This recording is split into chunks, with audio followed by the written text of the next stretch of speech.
On this episode of the Southern Fried Philosophy Podcast, Kid Rock gives the middle finger. We have a KFC Cinnabon biscuit review, and our special guests, Marlene Childers and Leanne Jackson, discuss teacher issues in the North Carolina teacher strike. All that and more on this episode of the Southern Fried Philosophy Podcast. Here we go. Hello, everybody. Welcome to a brand new episode of the Southern Fried Philosophy Podcast, where it's two guys' take on life, liberty, and the pursuit of gravy, and you, the listener, are getting a degree in common sense. We are broadcasting from the Busted Nuckle studio right here in beautiful downtown historic Concord, North Carolina. I'll be your host, Biggin, and how about you? We've got a great show lined up for you as always, but before we begin, let me introduce you to the second half of this flaky biscuit. That's right, I am talking about the pride of Anderson, South Carolina, but most of you probably know him best as the Silver Tongue won 2016's Honorable Mention Father of the Year, the inventor of the redneck egg roll. Give it up on old mic number one. It's Mojo! Thanks for tuning in once again this week, guys. You can go to our website at southernfriedphilosophy.com, our Facebook page at Southern Fried Philosophy, Instagram and Twitter is SFP Radio. You can also go to Apple, the iTunes, Google Play, Stitcher, Spotify, iHeart, pretty much any podcast app that you use. Just go ahead and put Southern Fried Philosophy in. Give us a like. Go ahead and subscribe or give us a review. That's what we really kind of aim for. We appreciate everyone who's been doing that. Actually, our listenership has kind of quite grown in the last few weeks, and we really appreciate that. I'm not sure what we're doing different, but hey, I'm glad you found us. I'm going to attribute it to producer Brian's awesome skills. Well, thank goodness we didn't contribute to bourbon. So. Or that. That would not be a good thing. Anyway, we appreciate you guys tuning in, and we look forward to doing the show. Yeah. I've mentioned to you before, and I'm going to do it again. This show is free to you, but it is not free to us. We have expenses that we incur to bring you the content. However, to make the show better, we need your help. That's where we're going to point you to our Patreon link on our website, southernfriedphilosophy.com. There you're going to find 3 different levels that you can help participate in the show, the life, liberty, and the pursuit of gravy tiers. Just check those out. There's 5, 15, and 20. Each one will give you something different. And what it does is help with the production costs of the show so that we can do this more frequently and to give you better content. Please think about joining the SFP family. We appreciate that. We also want to say shout out to our new listeners from Corinth, Mississippi, Chapel Hill, North Carolina. Should we go boo? Mm-hmm. And then Patterson, California. Patterson, California. Finally, somebody on the West Coast. Can I tell you this funny story? When I was a youth pastor back in the day, it was a small little country church, and we had business meetings like the first Sunday of the month. I was there for about a year. And the old gentleman in the back looked at the budget and he said, "Who's this JT Patterson guy? And why are we paying him so much money?" So obviously this guy must have been sleeping in church. Oh, yeah, he's definitely been sleeping. When I resigned from that church, I signed my letter, JT Patterson. There you go. So when I saw Patterson, California, I thought that was pretty funny. So, yeah, there you go. I guess that's where probably Patterson Air Force Base, I think. Oh, is that it? I think. I could be wrong, though. Ooh, was that the one on Independence Day? Could be. I know that some of the after hours podcasts I listen to after midnight, I know that they're always seeing UFOs out there in Patterson, California. So the old coast to coast, eh? Something the ground zero. Coast to coast. I can't quite stand for that. So 5 degrees of separation, then we are 5 degrees close to Will Smith. If they're listening from Patterson Air Force Base, which was on Men in Black or Independence Day, and Will Smith played in Independence Day, we're 3. We made it in 3 steps. There you go. We're so close to him. I could smell This world is so interconnected. We've documented well on this show how much I love Will Smith. Way more than I should. Yeah. Little man crush. There you go. Mojo, I'm going to ask you, like I ask you every week, how you be doing? Well, I think we're finally in the warm weather, so it is official season. That way, everyone can complain on how hot they are. Yeah, that was your Facebook. Last week. Yeah, so everyone's already seen the post. Everyone's already complaining about wanting fall weather, I guess. Yeah, so, I'm ready for the fall. Can't please everyone. Here's the thing that I don't remember every year when it starts to get hot is how much I sweat. I usually forget that from fall to winter and spring, and then summer hits and I'm like, oh my gosh, I'm just like a water fountain of of sweat that just oozes out. A pool. A pool. I wish I was like the hippopotamus that when he sweats it was pink. Then they know you're sweating. It's like it's like a mood ring. That's probably not a good idea then, but it's supposed to keep you cool. That's right. So there's that. In studio with us, we have producer Brian. Hello, fellas. Howdy. And his beautiful wife, Marlene. Oh, hi. How you doing? Is that okay that I said some that? brownie points here? I think so. She's not hiding from anybody. Okay. All right. I'm just making... Mrs. Producer Brian. Mrs. Producer Brian. Listen, I tried Code name Carmen Sandiego. You may have not heard the episode where I tried to call my wife Mrs. Biggin, and she was not happy about that. Oh, yeah. Really? Yeah. That was not a good move, kids. So they're in studio with us, so we're excited to have them. So how you be doing? I'm good. The wife is getting ready for Derby weekend. That's our big weekend at the Hizzy. So the big shindig. Got the cucumber sandwiches, I guess, ready? Yeah, we haven't got them ready yet, but we've got the cucumbers. Yep. Hot browns. The hot browns. The Derby pie. Mint juleps. The mint juleps will be flowing, my friend. And there's country ham and biscuit. So that will be there. And then I said bourbon meatballs. No, you didn't say that. Well, there's those. And then, plenty of bourbon, which is my favorite holiday. It should be a day off. It's a holiday. Probably will be for you if you eat all that. Sure, all that. yeah. Good gracious. So it's great food. Good times. Great times. Everybody get your wanky hats out. You're what? It's a family show. Watch it. The wanky. I said the wanky. This is the one time a year where I have to put up with Johnny Swim on TV. Not Johnny Swim, because this is the problem. I always get Johnny Swim with Johnny Weir confused. You remember, the guy that wears his like little poofy hat? Oh, yeah. That I'm not a big fan of. But his name is Johnny Weir. In my head, I still think Johnny Swim is Johnny Weir. So I refuse to listen to their music. How about you? There you go. What is wrong with me? The degrees of separation today just keep flowing from it. The Southern word of the week is stark. We may know this is like a stark contrast, but oh no, not in the South. I tried to watch Game of Thrones, but it's stark. It's dark. Oh, yeah, well. There was the complaint this past week that the last episode was way too dark and you couldn't even see anything. So there you go. That was the biggest stretch known to man on that one. That's all right. All right, so let's go into some wacky news brought to you by Webmerized. If you need a clean, crisp website, check out our friends out at Webmerized.com. That is Webmerized.com. Oh, buddy. Come on, one of those days. Our poor youth. Our Utes, as they say. Oxford University professor. Just by the headline, you think, this guy knows what he's talking about. He's an Oxford professor. He's learned. He's a learned man. Yeah. Oxford University professor claims that aliens are here and they're breeding with humans. Maybe it's the Nephilim. Oh, well, I don't think so, because there's some weird stuff the guy is saying. Again, Oxford University professor says that Dr. Young Hae Chi, it sounds like I sneezed. He sounds important. Teaches at Oxford University. He teaches Korean, but that hasn't just stopped him about delving into other subjects, like the idea that aliens are here and they're breeding to create hybrids that are better suited to survive on their home planet and ours. In summary, the professor is saying that the reason why the aliens come down is because they're breeding with us is because they have to protect us from climate change. I don't even know how to answer. I don't know how to question that. That we're destroying ourselves. Right. So they're here to protect us. They're breeding to protect us. Right. But if we turn this whole thing around and do the moral thing, then they'll leave us alone and go home to their own planet. So is this consensual breeding? It doesn't sound like it. Is this abduction breeding? It is abduction. Is it a Me Too movement? Oh, maybe. What about the aliens? Man, I mean, how would you even put them in the court of law? Well, you don't know who they are because according to the doctor, we can't see them with our own eyes because we have to depend on our own organs to see things.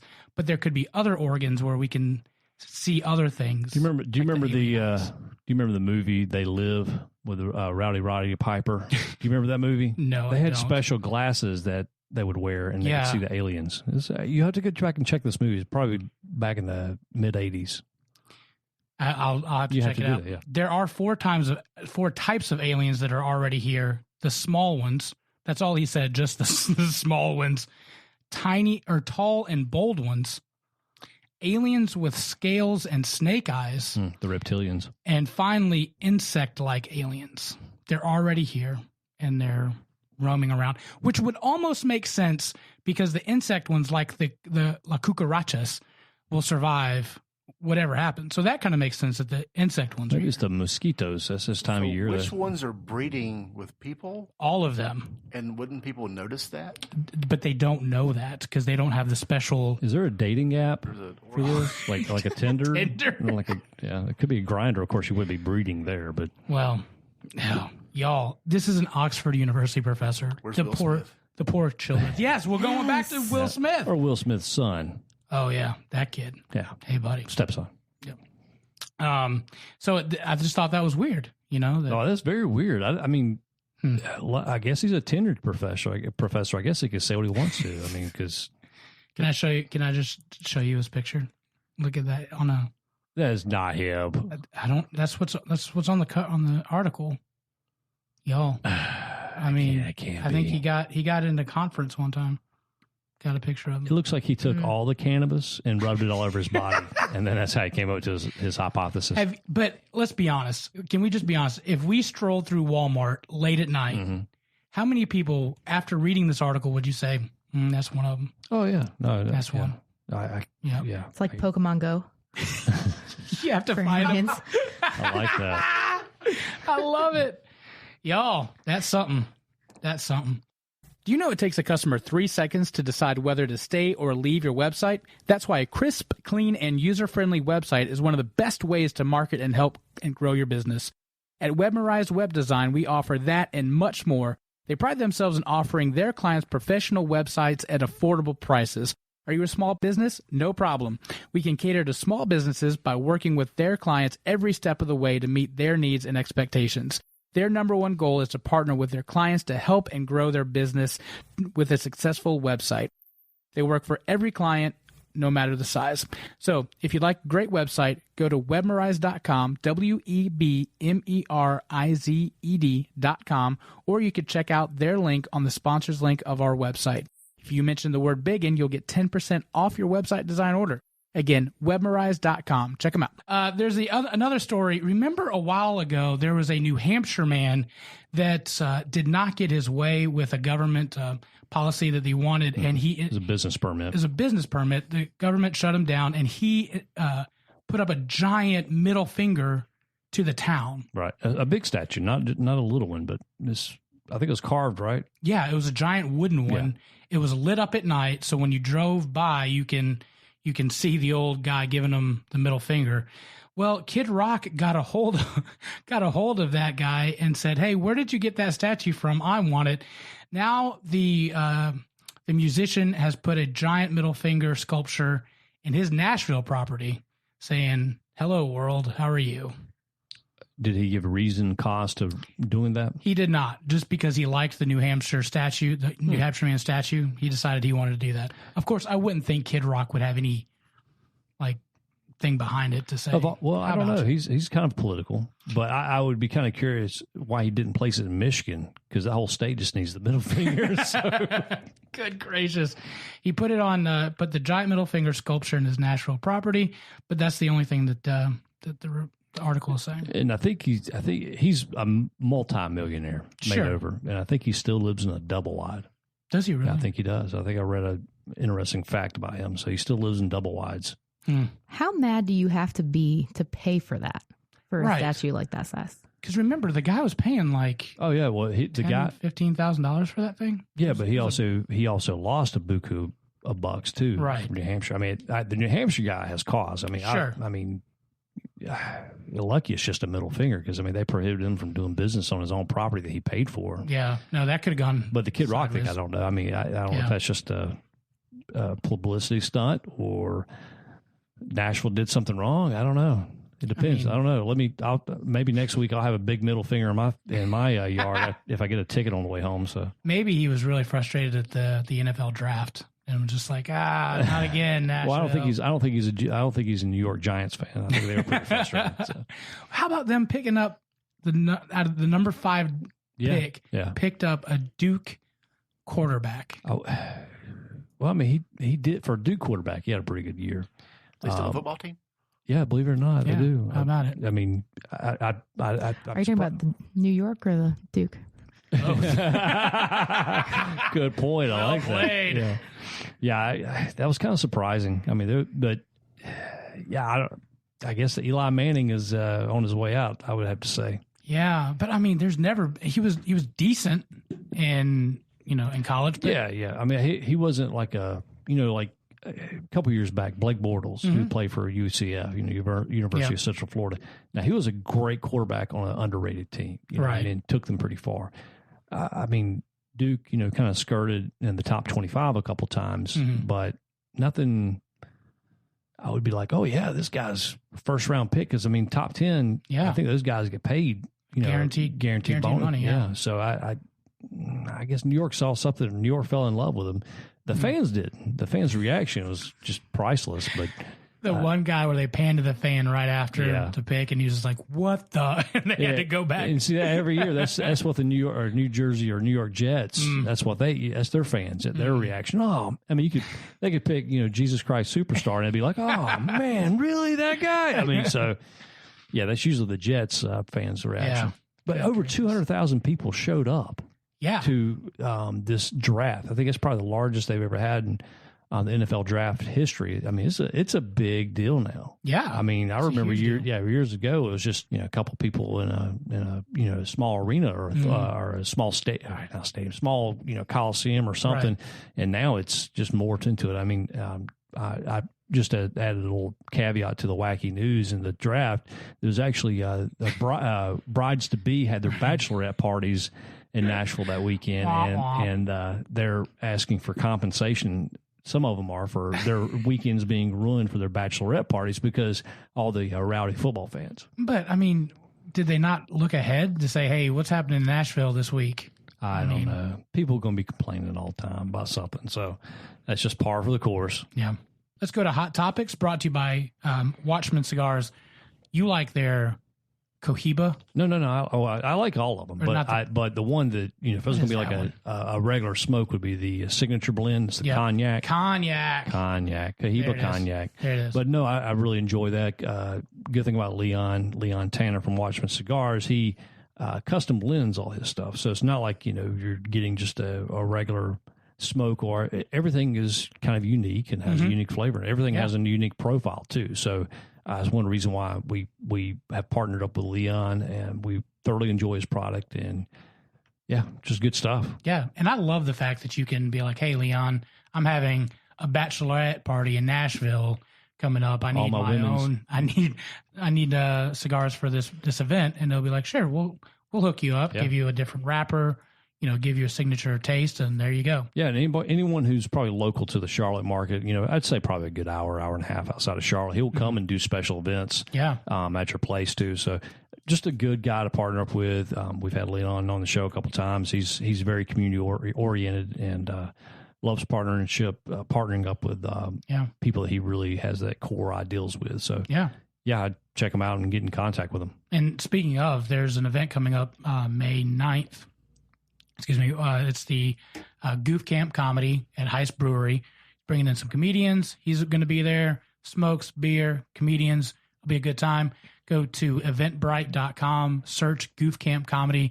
You can get your tickets there for $15. So not bad. It'll be good. Good night of comedy. Good night of comedy. There you go. So you wanted to talk about Sabrina the Teenage Witch. Well, let's talk about that. Well, okay. The first season was pretty cool. Okay. I mean, granted, besides the Dark Lord and Satan worship, but you got besides that, but you got to take that kind of like grain of salt. I mean, because I don't think they're advocating for right out Satan worship. I mean, I could be wrong, but it's just subtly in there. It's left up to the interpretation. But anyway, so Sabrina the Witch, they had like a Christmas special that came out. It wasn't very Christmassy, but Right. it was a Christmas special. I mean, imagine. Yeah, and anyway, so they have the show. The second season just dropped, and I started watching it. Probably like 3 episodes. And I don't watch much TV anymore just because I don't have time. So about 3 episodes in, there's a dramatic shift from the first season. It's all social justice warrior stuff. I mean, they switched. Oh yeah, I mean, and here I had to pull back from it. Now,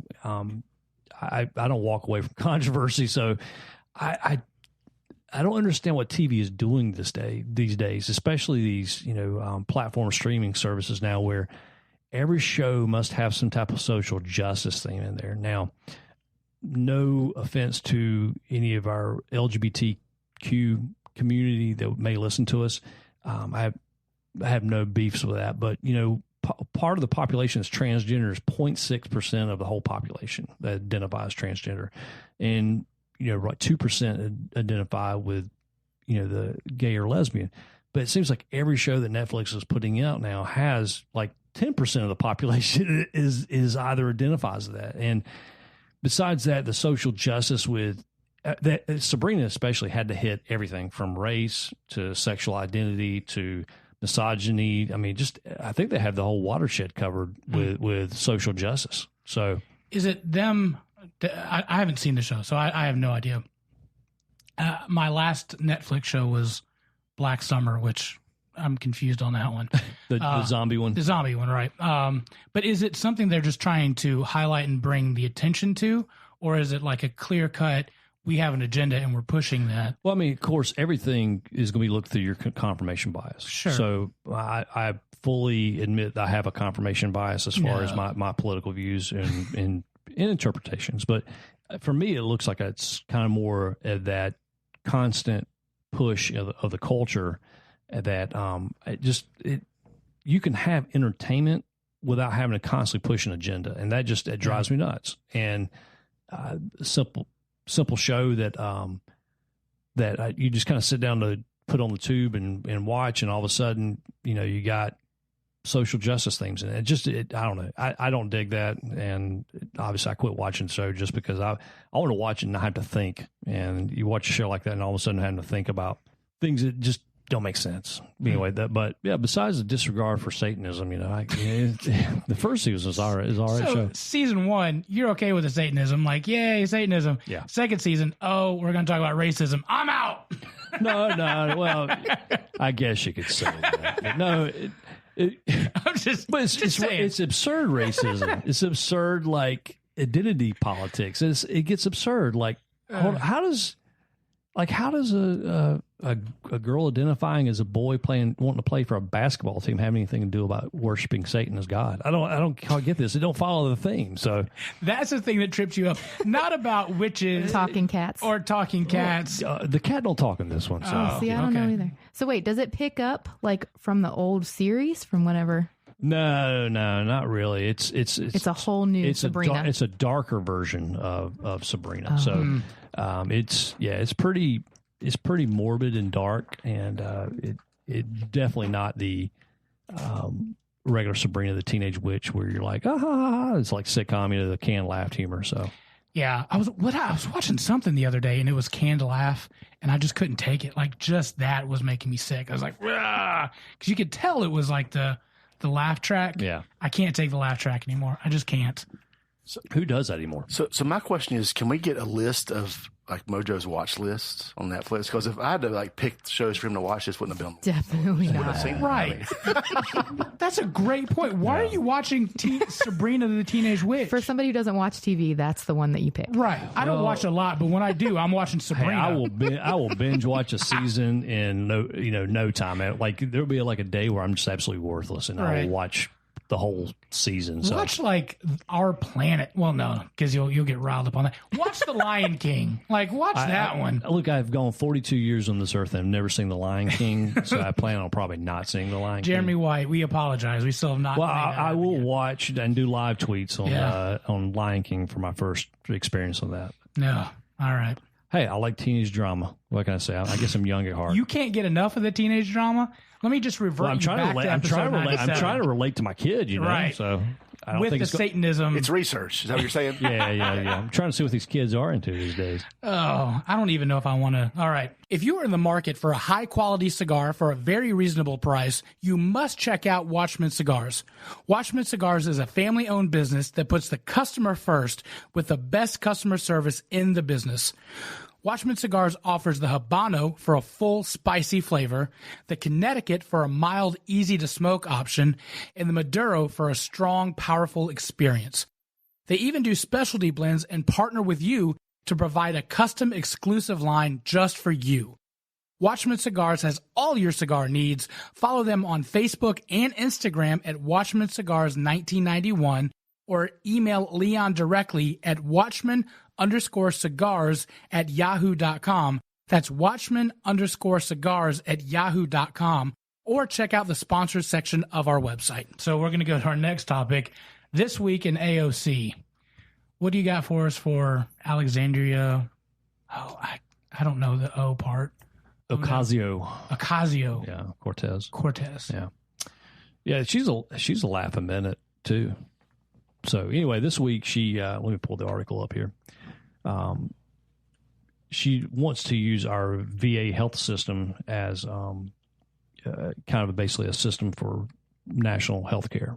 She thinks that the statements that the VA is broken and hasn't had problems in the past is basically overstated, and basically it's just political ploys by pharmaceutical companies and insurers that do not want to lose or basically lose money under this single payer health care. So, she stated that she's of course being blasted by veterans and things like that. I mean, some of the latest veterans that have things that have happened with the VA. There's been a rash amount of suicides have actually happened in the VA hospital or the VA parking lots due to soldiers not being able to get treatment, not get checked in. Now, don't take this away. There's actually VAs that probably do a good job, but as far as a whole system is very broken. It doesn't fulfill this long wait list at some places, for just simple even procedures like, like having a cyst removed. I mean, you could be a 12 to 16, 18 week, wait on these things. Gotcha. Also getting meds and things like that. It does some people right, but also I think as far as a whole thing, I think it's kind of disastrous. But anyway, so she's, her constant thing now is just healthcare, and healthcare is a human right and things like that. So anyway, she just, so this week in AOC, she kind of put her foot in her mouth with the VA because now she's being blasted by several veterans communities and veterans activists and things like that. So anyway. I think it kind of goes back to what you were saying. Like some of them are really good and some of them are really bad. As a whole, I don't know, not a veteran. So I don't have a foot in that door. Right.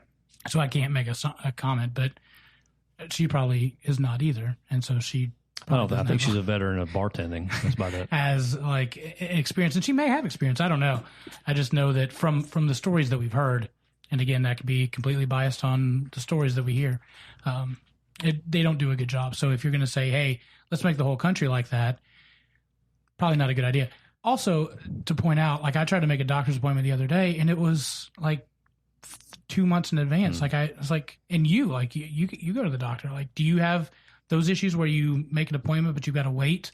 It depends on certain things. I mean, if it's an emergency thing, obviously they're going to see you. If it's just like a regular checkup, then you have to schedule that a couple months out. Yeah. But the VA has had a history of numerous things have happened. So I'm not a veteran myself either. I can speak for people that I deal a lot with the veteran community. Right. And I know that certain local hospitals do a great job. Okay. But certain hospitals do not. And they're fundamentally understaffed, overwhelmed. They're under, their budget is never there. Mm-hmm. So the problems I have with comments like this from her is that, pretty much if she had her way in Uncle Bernie's, we'd have everything would just be nationally mandated, kind of like Venezuela. And of course, Venezuela is a great, Venezuela is a great snapshot of current socialism. So, I think it's for people to place their trust in the state and the state to do everything that they want. I think that's just a bad representation of how we're going to go down the culture and how we're going to go down as a society. So, anyway. All right. Well, we're going to go to my favorite topic right now is this KFC biscuit review.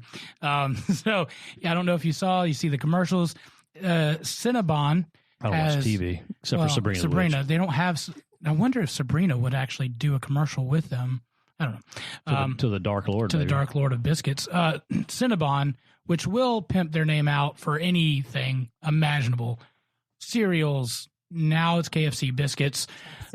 Chapstick. Is it really? The Taco Bell thing too. The little Cinnabon, the by the cheesecake way, things those that are we've discussed. I had my first Cinnabon about a year ago, and it's Cinnabon's legit. pretty damn delicious. Yeah. Yeah, it's very good. I think I ordered one for me and Larkin to split, and I think I ate the whole thing. I just, Take that, kiddo. Constantly kept pushing her away. Life's not fair. Learn about right. it. So KFC has married with Cinnabon. Now they're putting the biscuit with the Cinnabon and. Is there chicken in it? Yeah, can we get chicken sandwich made out of Cinnabon biscuits? That would actually be really good. Too far. All right. No, it's like chicken. I'm a and waffles. Cinnabon purist. Are you? Is this going to make you upset? I don't know. We're going to find out, I guess. Then. All right. Well, this is great podcast and great radio. You get to listen to us eat. So it is pretty packaging though. You got the Cinnabon like dessert biscuits crafted by Cinnabon. Oh, buddy. I'm just saying. Can you guys say? Oh, okay. Dibs on the box, right? lick the box. That's like the extra cheese on a burger wrapper. What does that look good to you or disgusting? I'm gonna take a. It looks good. I think it looks good. All right, so I'm gonna divvy these things up. And we'll see how this goes. The other thing, Mojo, I want you to discuss. I'm giving you the sealed package utensil. Describe that from the the KFC. No, what is that thing? It looks like a spork. It's kind of like an ergonomic. Maybe they're cutting all the plastic out to save the earth. But it's a weird looking. It's a spork, but then there's a shovel component to it. It's more fork than spoon. Yeah, but there's a nice. I don't know how it looks like something from Star Trek. Yeah, I don't quite get that. So this is loaded with. If you open the box, you may want to warm this up just a little bit. It is covered with ooey gooey Cinnabon, cinnamon, brown sugar icing, and some yummy goodness. So I tried to get them here as soon as possible. So, but can I have some extra ooey gooey? Is what you'd ask for. You can get as much ooey gooey as you want. So I'm going to hand these out, and you guys can try them. Producer Brian's over there. Does anybody want extra ooey gooey? Here's the box. Anybody more ooey gooey? It says it's finger looking good. That's what the box says. Yeah, that's right. All right. I'm a little worried, but we're gonna dive in. So it's just the regular biscuit. Their normal biscuit isn't bad. It's pretty, it's buttery, flaky. It could be dried out. I'm telling you, I feel that Wilford Brimley should be on the box of this for the diabetes. What if he was the new KFC guy? Ooh, I like that idea. Have you seen the new KFC Chippendales commercial? I have not. No. Producer Brian shaking his head. I have seen it. Actually, so I was on the Pinterest today because I have a Pinterest account because it's not just for ladies. Thank you very much. There you go. Was there any articles about Sabrina the Teenage Witch on there? No, but this... Do you look up? Do you look up do it yourself palettes? Ad kept playing in the middle of my. I'm looking for my birthday Chickendales. That's what I call it. Yeah, it's Chickendales. Oh, yeah. okay. It's who I'm not even sure who the current colonel is, but I think they change it like about every other week. It's like they're getting a little creepy with the commercials. Yeah, they are. Yeah, the one with the sun tanning colonel got me. I don't know if you saw that one. Oh yeah, that was gross. Yo, I got so I saw it because why does this keep showing up on my I haven't looked at Pinterest in a year, and I look at it because we have a birthday coming up for a kid, and I'm looking for ideas for stuff, and it's like break out those used pallets. I have like guitar stuff, turkey hunting stuff, and then suddenly there's Chickendales on my feed. I don't know where they're coming from. All right, guys, can we talk about this biscuit? What do y'all think? I'm thinking that's maybe the worst representation of a cinnamon biscuit. I second that. Yeah. Bojangles has it better. Yeah, absolutely. Every day. I'll give you that. What do you think, Marlene? Yeah, it's just a biscuit with some cinnamon on it. Yeah. Yeah. The problem here is the biscuit, I think. It's dry. It's yeah. like, I'm not a KFC fan anyway, but the biscuits. You also have very high biscuit criteria. Well, we all do, yeah. Bojangles is one of the better biscuits. What if they put holes in it and then dropped it inside of it? If I'm not mistaken, this actually classifies as a biscuit that they were probably shipped on the Mayflower, along, for rations and things like that when they're trying to make the. This is how people got scurvy. Yeah, you hand them an orange and a biscuit like this, man. So, are you saying what they should do is take the biscuit out and just eat the ooey gooey on the bottom? Of the box? What I'm saying is that they probably should divorce Cinnabon, or Cinnabon should divorce themselves because the topping's way too good for this biscuit. So that's accurate. Now, I would maybe cut up the biscuit and mix it in so it's not as dry in the middle. Actually, what I would do is I would crumble it up then put it on top of a Bojangles biscuit, and then it might be edible. Yeah, just go to Bojangles and buy that, and then sell it in your store or give them away free or something. It'd be a better experience. What? Yeah. Now Bojangles actually they have their own cinnamon biscuits. Is that right? Yeah. I think cinnamon raisin in it. Oh no, they had a cinnamon raisin at one time. That was Hardee's. Oh yeah. Now the Hardee's one was actually really good. And then Bojangles, I think they come out with blueberry or bowberry. The blueberry biscuit used to be like kind of like what this thing is, where it's a bunch of blueberry goop on top of a biscuit with frosting, and now it's all baked in. It's still good, but it's not. Right. The old ones were legit. Yeah, but the cinnamon biscuit from Bojangles is that. I mean, that's where you go. It's Krispy Kreme level goodness, where you get them and. They sell them in like 12 packs. I didn't even know this. I know they had the pecan twist. You can see the cinnamon on their glaze. Like you look at it and go, oh, that's cinnamon. Where this is like sweet gravy. Yeah. This is just a biscuit disguised with a little bit of icing. I mean, it is not that great. Yeah. So you would not buy. How much was that? They're $1 each. Yeah. So, I mean, I would ask them to pay me $1 each just to eat them. So we're all four going thumbs down on this one. Yeah. Now, if they would have put a fried chicken in the middle of it, maybe. Okay. That might make it a little bit more edible, but it's still dry. Yeah, it is dry. Again, granted, this is a little bit old, so maybe if we how old is it? I picked it up at 5:00. So what, an hour and a half ago? Yeah. Bojangles biscuits are still good like 2 days later. So they are. Truth. I don't know. All right. We do know the level of quality employee sometimes at KFC. So these could be biscuits from last week. I'm pretty confident though. KFC biscuits are just frozen and then just taken out. They're not handmade like Bojangles. Right. Why is Bojangles not a sponsor for the show and KFC? Well, maybe because you just bash their biscuits. Well, we're pro Chick-fil-A minus the biscuits. Or Chick-fil-A, that's what I meant. Pro Chick-fil-A minus the biscuits, but yeah. Yeah, if we can get Chick-fil-A and Bojangles to be our sponsor. I mean, we've already got the Bojangles colors. Yeah. I mean, come on, y'all. You can't. And we promoted them quite a bit. You know, I've sent them an email to see if they would be a sponsor. Oh, yeah? Here's a shock. I didn't hear back. They said pound sand. They didn't say nothing. Oh, kind of like most of my dates in high school. All right, so we're going to take a break, and when we come back, we have Marlene Childers. She's going to talk about the teacher strike that was today. Guys, you want to stick around for that. We're going to take a break. We'll be right back. You're listening to the Southern Fried Philosophy Podcast. We'll be right back.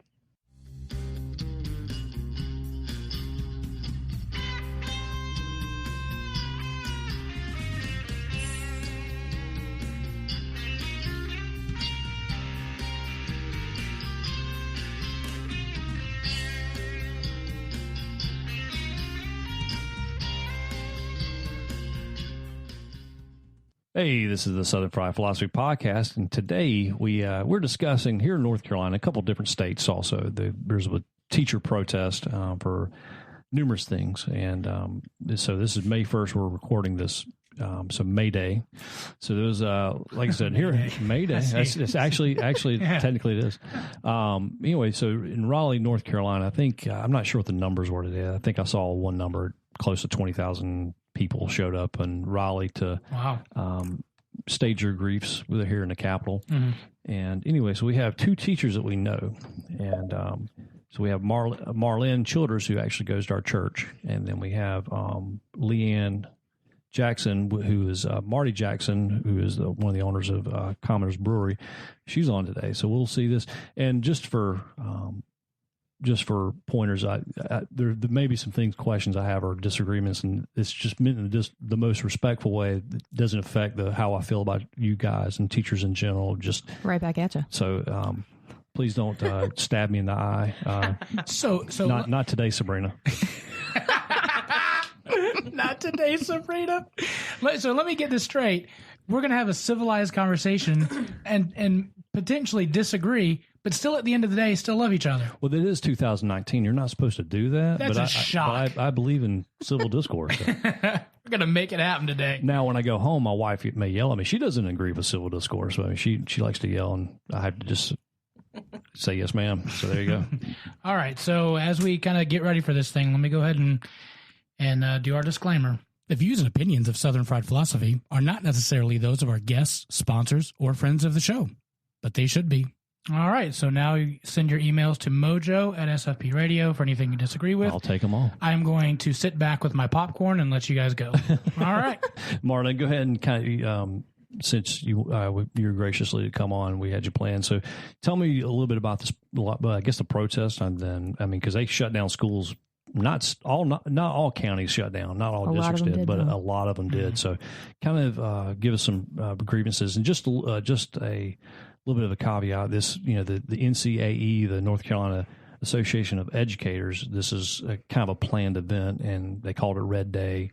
Everyone kind of showed up with their red T-shirts on, and I guess solidarity, I guess, is probably a better term to use. So anyway, kind of give us some pointers, I guess, to talk about. Yeah, so the teachers had 5 main concerns or demands was what they were saying. And so one of them, basically all of them together, are about the constant underfunding of the school system in general. So it's not just about the teacher pay.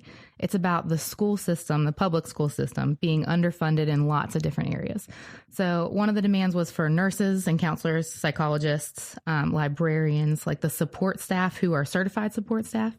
Another demand was for bus drivers and cafeteria and custodial staff to make the same $15 minimum wage that all other state employees get. Another one was that they have taken away retiree health benefits for any state employees hired after 2021. And then they eliminated the compensation for graduate degrees, which they just rolled out the budget last night. They presented it, and they actually addressed that one. They said that they're going to reinstate master's pay. So that's a good thing. But so a lot of the discussion kind of around the education revolves around teacher pay. It kind of settles on that thing.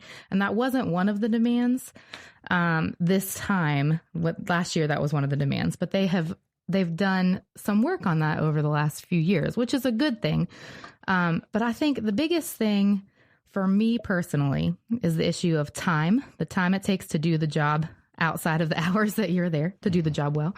The lack of a voice that teachers feel like they have, which is one of the reasons that they were saying we have to do this on a school day because we need to feel heard. And then a lot of times teachers are seen as public enemy number one in a lot of arenas. Well, most of mine were. So those are the kind of the biggest issues, right? Oh, they also, one of the demands was also about Medicaid expansion, which is a topic for another day. Well, I'm actually kind of curious about that because how does that even play in? I mean, what are they asking for that? Is that for students? I mean, is that for teachers? I mean, what I think the idea is for people who are at a certain income level to be able to receive healthcare services, which makes up a lot of the public school population. And so the idea is that if families are healthy, then the kids are able to get to school, and everybody kind of benefits if the kids are in school.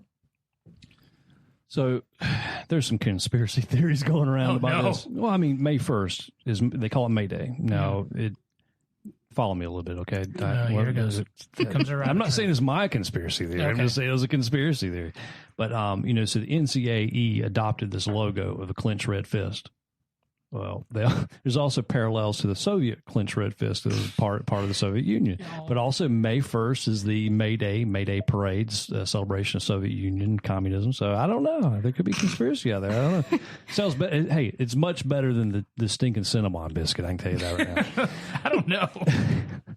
So I was kind of doing some research for the show, and 40% of our state budget goes to education. Yep.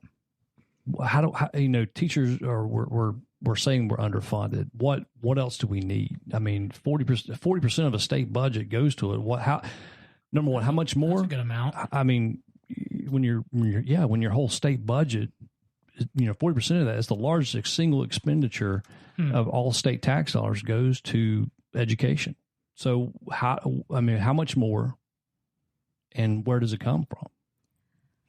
Yeah, I mean, those are great questions. I think the issue that the public schools, the teachers feel like is that it's constantly, we're being asked to do more with less. And so they cut 28% for funding for TAs, for teacher assistants. Mm-hmm.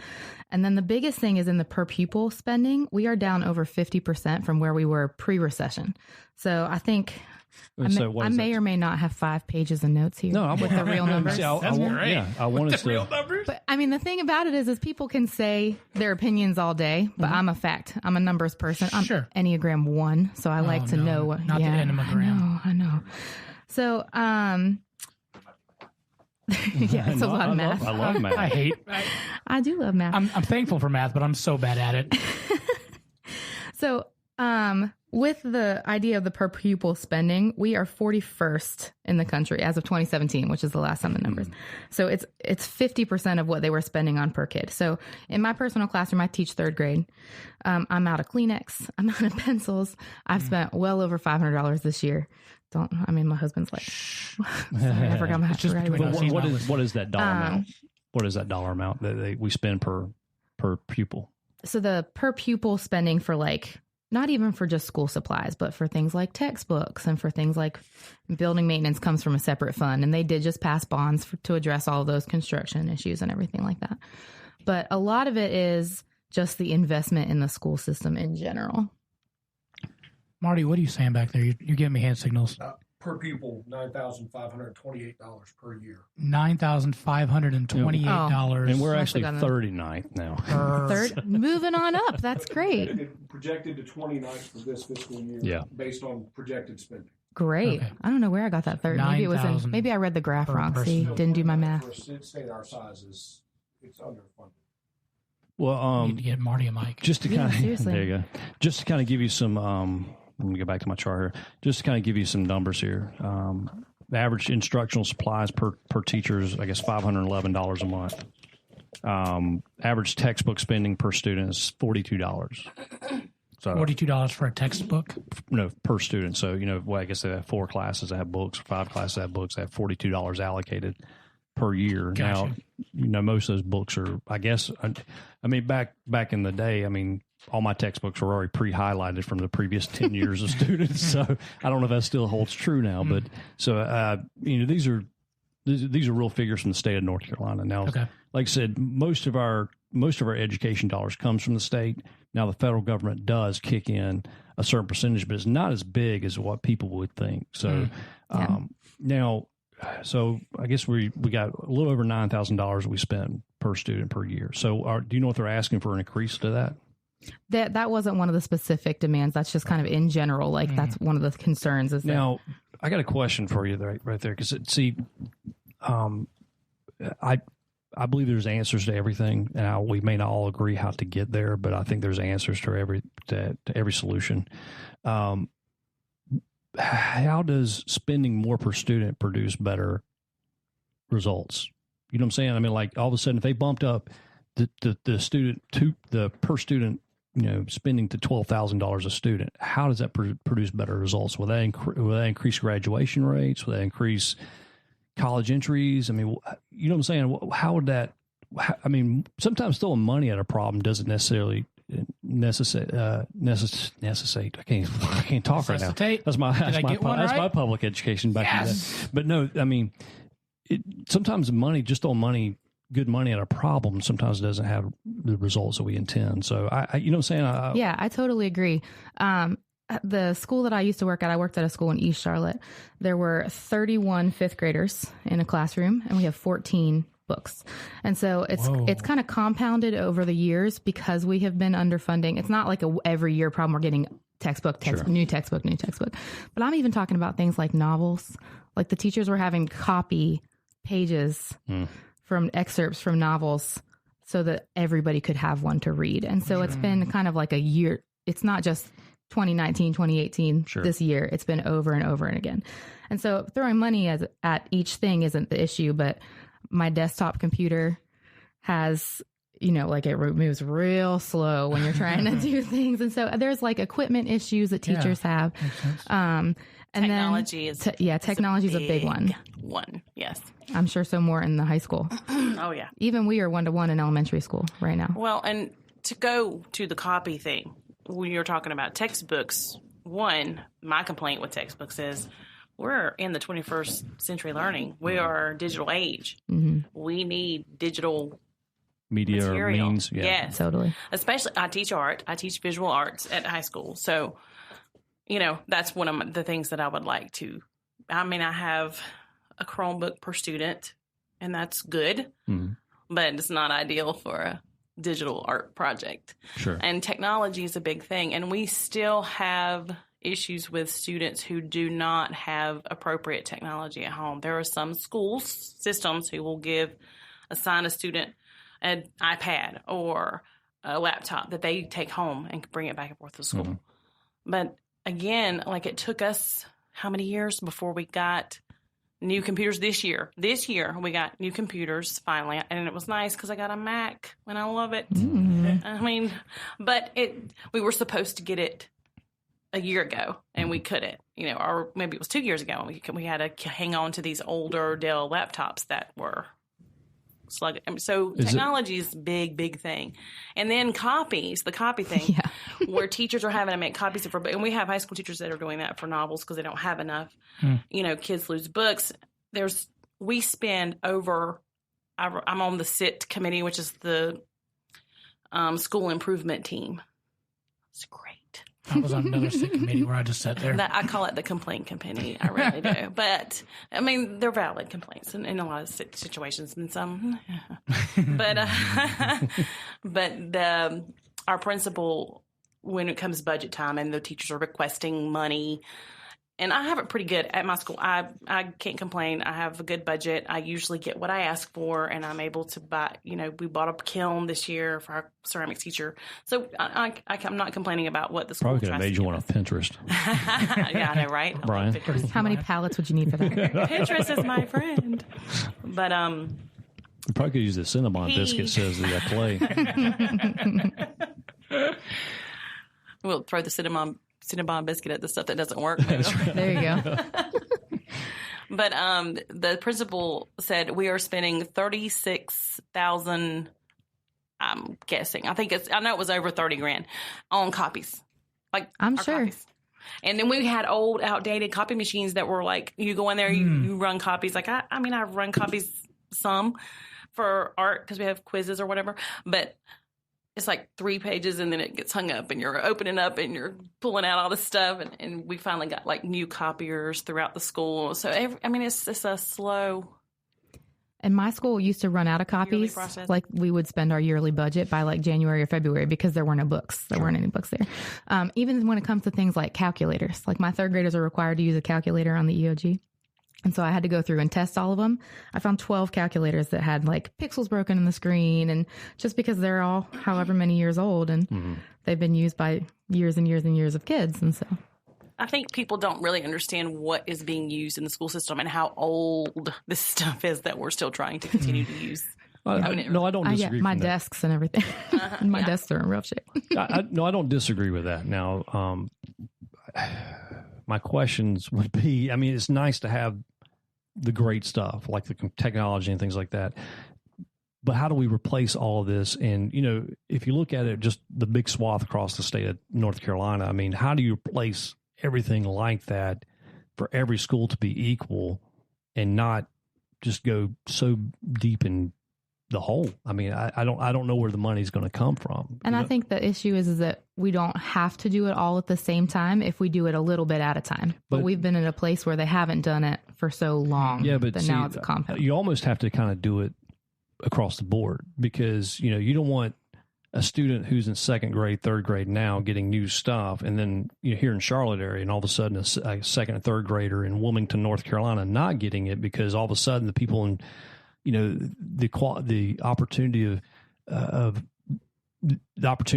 outcome will be different for both sides. You know what I'm saying? The people in Charlotte may all of a sudden have a leading edge compared to the kid in Wilmington or Boone or Sylva, North Carolina, things like that. So, well, that's exactly what's happening. Especially the counties, the rural counties, that have a smaller tax base. Those schools are not funded the same way as the schools in the bigger, in the Triangle or in Charlotte or in Greensboro. And so that's a big issue too, especially when they talk about like things like teacher pay. The state gives some, but it's the counties that pay the extra. And so when they talk about the average teacher pay, they're giving these numbers that include all kinds of like ROTC. And if you're a coach, like all this stuff goes into teacher pay, right? But they're also including county supplements in that. And so Charlotte is one of the higher counties. Wake is one of the higher counties. So the number of teachers in Charlotte that get that supplement is bringing up the data from the people who are getting paid on the state schedule. But isn't that true for any industry, though?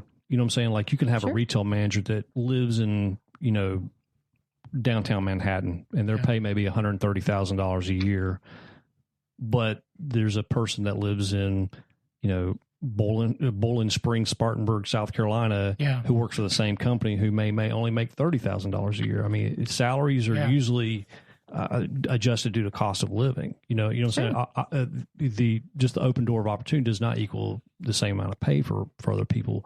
That's how it is for me. I just recently went through the raise process, that, tongue in cheek on the raise part, but it was based on where I lived and the percentage of what they can give based on the zip code. So exactly. It happens in corporate. Now I've seen the numbers. I'm sure you have too. I mean, it's just, I'll just quote some of these salary things because I don't know. I don't earn a paycheck, so it's hard for me to tell you. I mean, I can't see everyone's paycheck. So, right now there was the John Locke Society today, and this is coming from the North Carolina Department of Public Instruction website. The average teacher salary was $53,975. Now I know that is everyone grouped together. That's the reason why they call it a median average. Part of that, $6,104 of health insurance contribution, $4,000. Can I just ask one? Is that everything combined? Your total summary? No, this is on top. This is what they're claiming on top of it. So 53 plus another 6. Yeah, because okay. For example, is your pay? I don't know what your salary is, but let's just say it's $40,000. Then your employer also throws in employee compensation or employee contributions. I was just trying to make sure. Social Security, things like that. Gotcha. So they're saying $6,100 basically is thrown into basically, I guess, a group health insurance. The state health plan. Yeah. Social Security contribution is around $4,100, and that's obviously you can't touch that until you turn of age, and then almost $10,100 towards retirement contribution, towards I guess a pension. So these numbers. This isn't a concrete number. This isn't something that every teacher makes. Obviously, you have teachers in certain areas who have tenure and experience and whatever else, they're paid obviously higher. And this doesn't translate to some, one caution light, town that has more cows than they do students. I mean, everything's subjective to the area, but the median income for North Carolina is around $50,000. Now that's taking everybody from welfare to people that are CEO level pay. So you can't compare the average to the median. That was one of the big things that the superintendent actually came out with a website this week, and he was like, here's all the facts. And so they said the average, I heard that also that 54,000 number. I read in the News and Observer, though, that the average is actually closer to 49,000 based on if you look at what the state pays versus what the county supplements include. Because the average gets inflated by the outliers, right? Oh, no, and so the median, though, is adjusted, right? So the median, the 49,000 is right at the median for North Carolina. So one of the things about one of the demands that they had said was that the health benefits. So a lot of teachers, everybody's like, well, you don't sign up for the money, right? Mm-hmm. But a lot of teachers are playing the long game. We realize that we've had the opportunity to get good healthcare benefits after we retire. Same thing with the retirement program. And they're taking that away for new teachers. So they're not incentivizing teachers to come work in North Carolina because they already said anybody hired after 2021 they don't get healthcare benefits after retirement anymore. But wouldn't the market dictate that? Because if you have an opportunity for a teacher that's coming out of college that has, that calling to be a teacher, and teaching is a calling. I would say for the majority of teachers, some of them have just probably thrown in the towel and hate life and hate kids under 18. I mean, because I had those. I mean, honestly. So, but the market would dictate that. I mean, if a teacher has an opportunity to, you have now school choice of charter schools, private schools, and then you have the public school system. But if a teacher graduates and has an opportunity to maybe, especially the towns that are across the state lines or whatever, they have an opportunity to shop the market. Mm-hmm. Just like there's a big hoorah in Houston right now with firefighters. 220 firefighters just got laid off due to a fire union pay increase. Mm-hmm. So these firefighters, they've restructured also, no pension plans, no this and that. So when they go back to rehire, I'm sure a lot of these firefighters, if they can go to the next county over or one city over, one community over, they will probably negotiate a better salary versus coming into a broken system. I mean, if we allow sometimes with salaries and stuff like that, if we allow a free market as far as salary negotiations, I think we'd see different results than just kind of this overlying blanket of, all right, this is what all teachers get from the jump. I mean, why not have a system, maybe tiered where a teacher dedicates 3 years of service and then we can opt them into, like that. I don't know. I'm just saying there's more ways to skin a cat with some of this stuff. Yeah, I agree. The issue right now is we don't have enough teachers coming. Mm-hmm. And so last year, the report from DPI when I looked at it on April 18th, there was 1,781 open teacher positions. That could be potentially for next year. Sure. The number that was in DPI, the official attrition report to the General Assembly, was that we were 1,555 teachers short. They just introduced a new bill to let retired teachers come out and collect their retirement and a full paycheck if they will teach in certain high need schools and hard to staff areas. Which is not a bad idea. Yeah. I mean, and they did this when I first started teaching about 12 years ago. We had a couple teachers who were like that also because they need to get bodies in there somehow. And so what they're finding, and they talked about this on the press conference yesterday about the new budget, is teachers are retiring because they have so many sick days banked up. They can retire years early. Mm-hmm. And then it's more worth it than it is to kind of stay in the classroom. And so that's why, like, a lot of teachers do play the long game in terms of the benefits, but we're already, over 1,000 teachers short. We're not, the enrollment at the UNC system is way down. I had the number what are they contributing to the shortage of teachers? It's just not a super public education friendly place to be right now. Does anything have to do with just the mass migration of just people from out of state moving in and bringing their kids along? And, what I'm saying? The influx. I mean, it's not like all of a sudden we have a generation of just, 7 years ago, 8 years ago, of just a boatload of babies being born. All of a sudden we're short kids. I mean, there has to be some correlation with the mass movement of people to our state. I mean, go to Charlotte and you find no one who's from Charlotte. Everyone's from out of state. I'm not from Charlotte. Yeah, I'm not either. I mean, I don't think any of us are.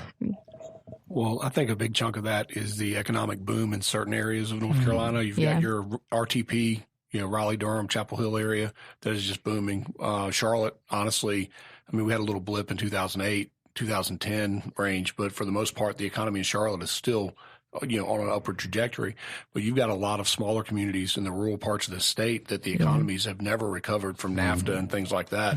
And, those are hard areas to get people to go live, especially on a $35,000 pretty minimal salary.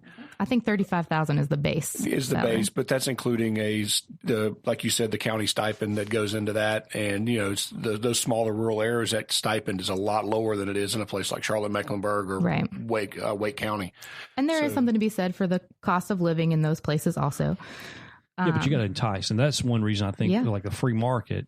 For example, these schools, I'll take areas I've driven through, like Lumberton or Lincolnton. These are areas that they're obviously, I don't think the average median income probably follows there. Those are probably a hell of a lot less. But to entice teachers there, if instead of the teachers union saying, all right, this is a starting salary, what if the school districts were able to shop and say, all right, our starting salary is $40,000, and then get compensation for from the state to do that? And a lot of the thing is, we don't have an actual union. The union there's no union. It's not there's no collective bargaining. It's a loose band of misfits. Totally. I mean, you're absolutely right. But there is no bargaining power, because the county supplements is the enticement. And so that one of the things that they addressed in the press conference yesterday was that the rural counties are going to be able to give a signing bonus to somebody who's coming out. But it's just, there's a big sense among teachers that the legislature keeps changing the game on us. So, for example, in 2007, when I got hired, you sign your contract or whatever, and the recession happened right after that. And so I had my pay frozen for 7 years. So during that time, they were like, well, you're going to get all your steps, because at traditional teacher scale, every year you get a little bit more money.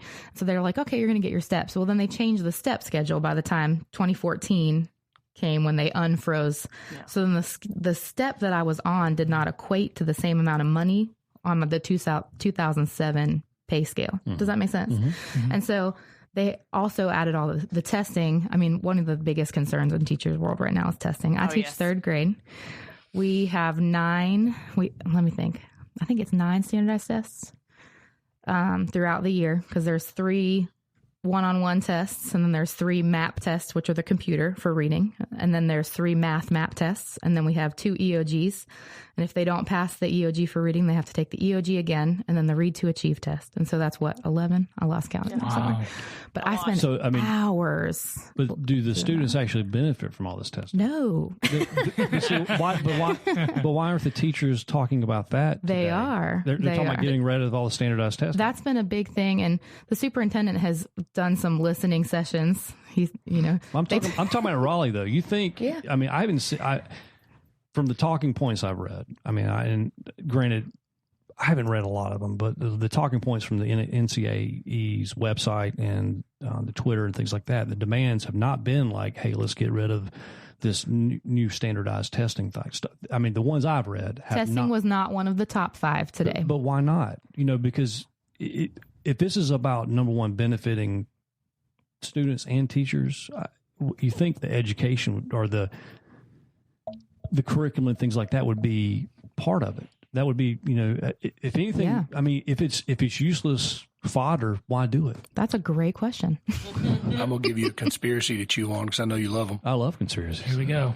All right. So my thought process on all the testing is you're teaching children how to regurgitate information, which is a good way to basically control their minds, because all they're going to be able to do is process what they're told and not really learn how to think for themselves.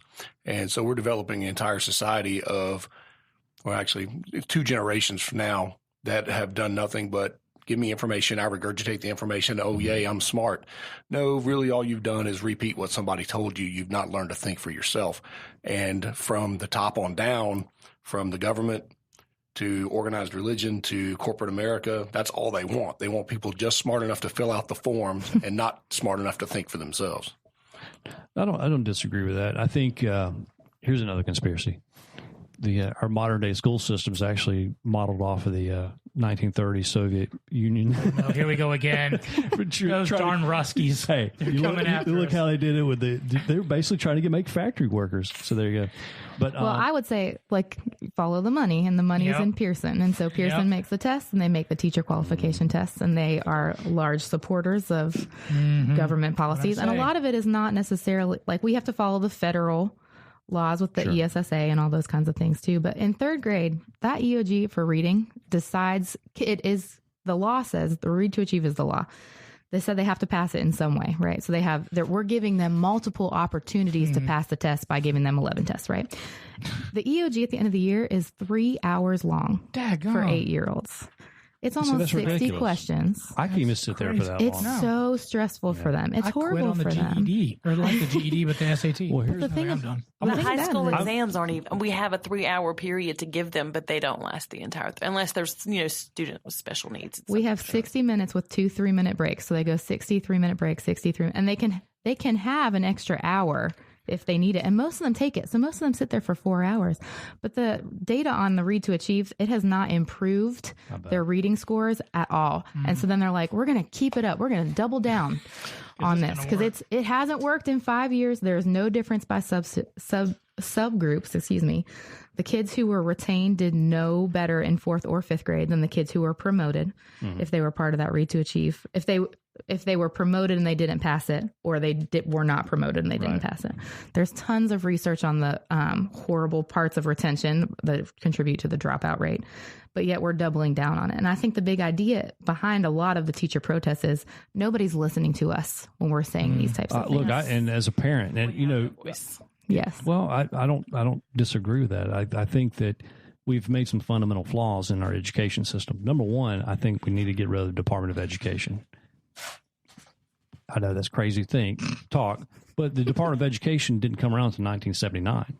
Okay. I mean, we put people on the moon. We created vaccines. We had running water. Yeah. I mean, the Department of Education is just this government arbiter of just people running around trying to create, standards. And I think, we dedicate $68 billion a year to the Department of Education. Trump just signed a new thing where he's offering another $129 billion in grants and subsidies and things like that. So if you were to take just the $68 billion and put that back to the state level and Could buy communities, a whole lot of books for that. I think you might be able to have more it. copies. Yeah. The kids, That's what you have to do. You kids have to won't- write a grant. Kids won't be sharing jock straps anymore, in football. I mean, so. Oh, Lord. Get Johnny in there. Hold on a minute, Coach. Ricardo's taking his jock strap off. But no, I think This is too bad, Coach. I think the elimination of that. I think the standardized testing crap. I'm not even sure who wrote that law. Is it now in y'all's opinion? I don't know. I mean, I'm just I'm lucky I graduated high school and got kicked out of college. So, is this considered Common Core or is this quasi Common Core?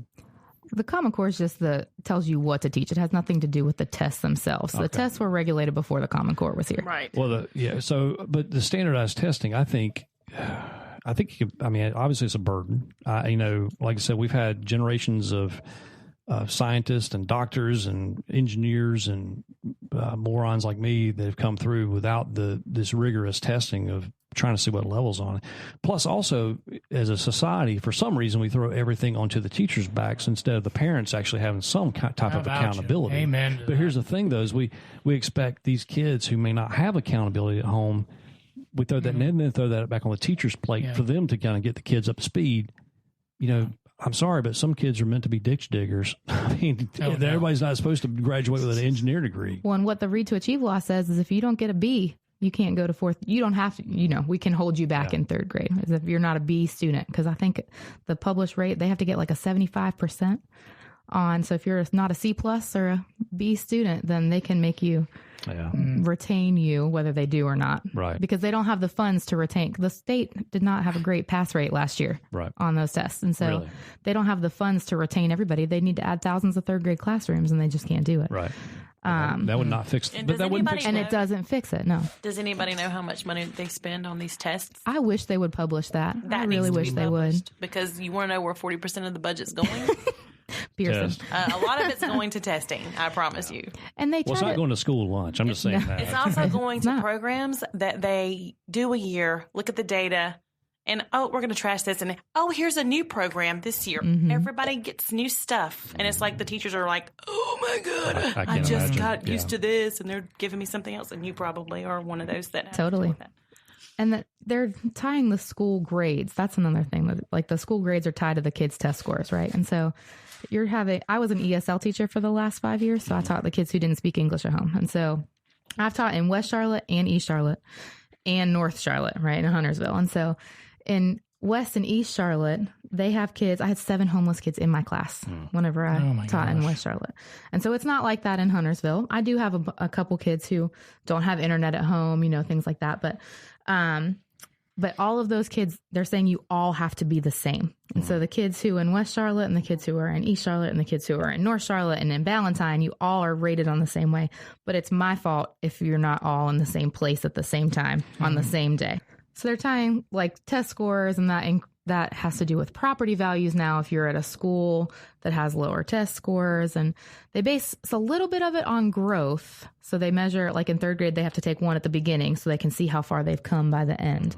But 80% of the school grade is based on the proficiency. Right. And they found that you can predict the school's proficiency based on their zip code by the economic level. I just don't know why, as a society, though, we think that a quality of opportunity should equal quality of outcome. You know what I'm saying? Like, everyone is designed differently. We know that. And just because we all have the same opportunity to come to these four walls of the roof and sit in a desk and a teacher teaches, we're not going to all have the same outcome. And I don't care how much money we spend. I don't care what we pay teachers. I don't care what we pay bus drivers. Everyone's not going to be the same. In these standardized testing, I mean, some people aren't. I mean, the old cliche. I'm just not a good test taker. Mm-hmm. I genuinely, I can talk English today. I might need to take an ESL. There you go. But yeah, just some people aren't test takers, and these standardized testing, especially, if you're stressed or whatever, it's super stressful for them. Is there any? So we kind of talked about the attrition rate. Mm-hmm. Teachers not showing up, and you talked about the free market. So are we kind of seeing a little bit of that? Like, I'm not going to go to North Carolina. I'd much rather go to South Carolina, get a little bit more money, and not have to, deal with the crazy North Carolina laws. Are we seeing some of those numbers? I feel like we are, and I found the number. Probably not South Carolina, though. Well, yeah, maybe not. But the enrollment in undergraduate education programs in UNC is down 41% since 2010, and so people are just because they're taking gender studies. I'm just kidding. Yeah, I mean, it's just where teachers don't feel like we're heard. Mm. And so it's also, I said earlier, it's about the time. I'm spending at least 20 hours a week preparing for my 40-hour-a-week job. And so I'm an elementary teacher, so I teach 5 subjects a day. I have my group the same thing. And so some elementary teachers teach blocks, like they would teach math twice to different groups of kids. So I teach all 5 every day. But I'm only teaching the same lesson to those kids for a total of maybe an hour, because we have like the third grade level lesson for a little bit. Like, this is what the Common Core, which is not in North Carolina anymore. We have the North Carolina Standard Course of Study. It's just Common Core renamed. It totally is. Yeah.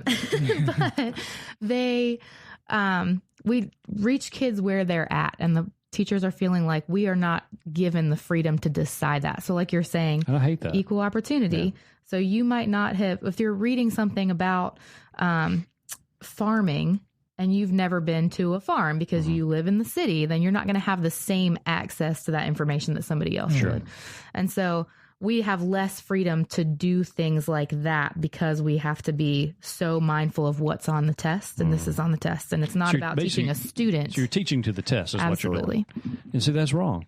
Yeah, we don't teach kids. Yeah. We teach the test. How many hours are you putting in? You said around 60 hours a week. Yeah. Preparing. How is that pretty average? 60 hours a week? 40, 60 hours? Yeah. I would say that, but I've been teaching this is my 21st year of teaching. So I have a nice bank of stuff. but you've got to maintain. It's more than 40 hours. Yeah, you're putting in way more time. And middle school and high school teachers, I've heard, get this magical thing called planning time. Yes. Ooh. They get so I have 45 minutes every day, but 3 out of the 5 days I'm in a meeting. In those days. And so we're talking about the things we're going to teach, but I still have to go and write my lesson plans and prepare all the materials for everything. So I'm spending 2 to 3 hours a day, and then like 5 anywhere, but depending on the week, 5 to 10. And so I do have things. This is my 12th year. I have things that I've used before, but if I have different kids who can't read the same books that they read last year, you have different reading levels and things like that. You have to prepare all new things, but I also don't have to volunteer at high school football games. Right. And so they're paying on both ends. You know what I mean? So it's true. Going back to the staff or whatever. So the teacher thing is they're requesting a flat minimum wage of $15 an hour. Yeah. So the state passed a law. I guess the reason for that. The state passed a law last year that state employees get a flat minimum of $15 with the exception of public school employees. So that happened in 2018, but they left out all the public school employees. My question is why? Why should we arbitrarily set a rate at $15 an hour? Because once again, that $15 an hour to someone in Raleigh who pays Wake County taxes versus someone who is in Lincoln who pays Lincoln County taxes is totally different. You know what I'm saying? Like that $15 goes way farther than it does in Raleigh. And I think they're probably, because it's a state employee and that is the system that we're in right now where they are all paid the same thing. The $15 in Charlotte is not a living wage, or less than $15 in Charlotte for those people who work. Like, I mean, my teacher assistants at the schools that I've been at have been phenomenal. And the same thing with the custodial staff. And so that doesn't go very far in places like Charlotte and Raleigh. Well, that's also one reason I'm actually against the minimum wage. I don't care if the minimum wage is $7.85 an hour. I think the market could dictate that, because all of a sudden, if the school is desperately needing employees to, mop the floors or drive the buses, the school will find the money to pay the people to fill those spots. It happens everywhere. Tennessee, when we lived in Tennessee had such a shortfall in the public sector of supplying custodians, cafeteria workers, and bus drivers. So what do? They privatized the bus industry. So you had independent companies who owned the bus industry. You had companies like Aramark or Centura who actually do like institutional feeding, came in and did the cafeteria. You had custodial staff was actually subcontracted out by city and by school to private employers. Okay, so all of a sudden that state and county employee did not, or the state budget did not all of a sudden have to compensate for pension or retirement, Social Security, insurance, health benefits, and they were actually able to pay these people a lot higher wage than a state minimum. So I think it's a solution we should carry over to this state. We'll privatize it all. I think we'd garner a lot. We'd have much more success if we take that burden off the back of the state and the county and the cities to, instead of having to worry about the logistics of bus routes and how many times we're going to serve subpar pizza every week. I mean, if we took those things off the backs of the school districts and actually subbed it out to private contractors, it has been proven that private contractors can pay better than the government.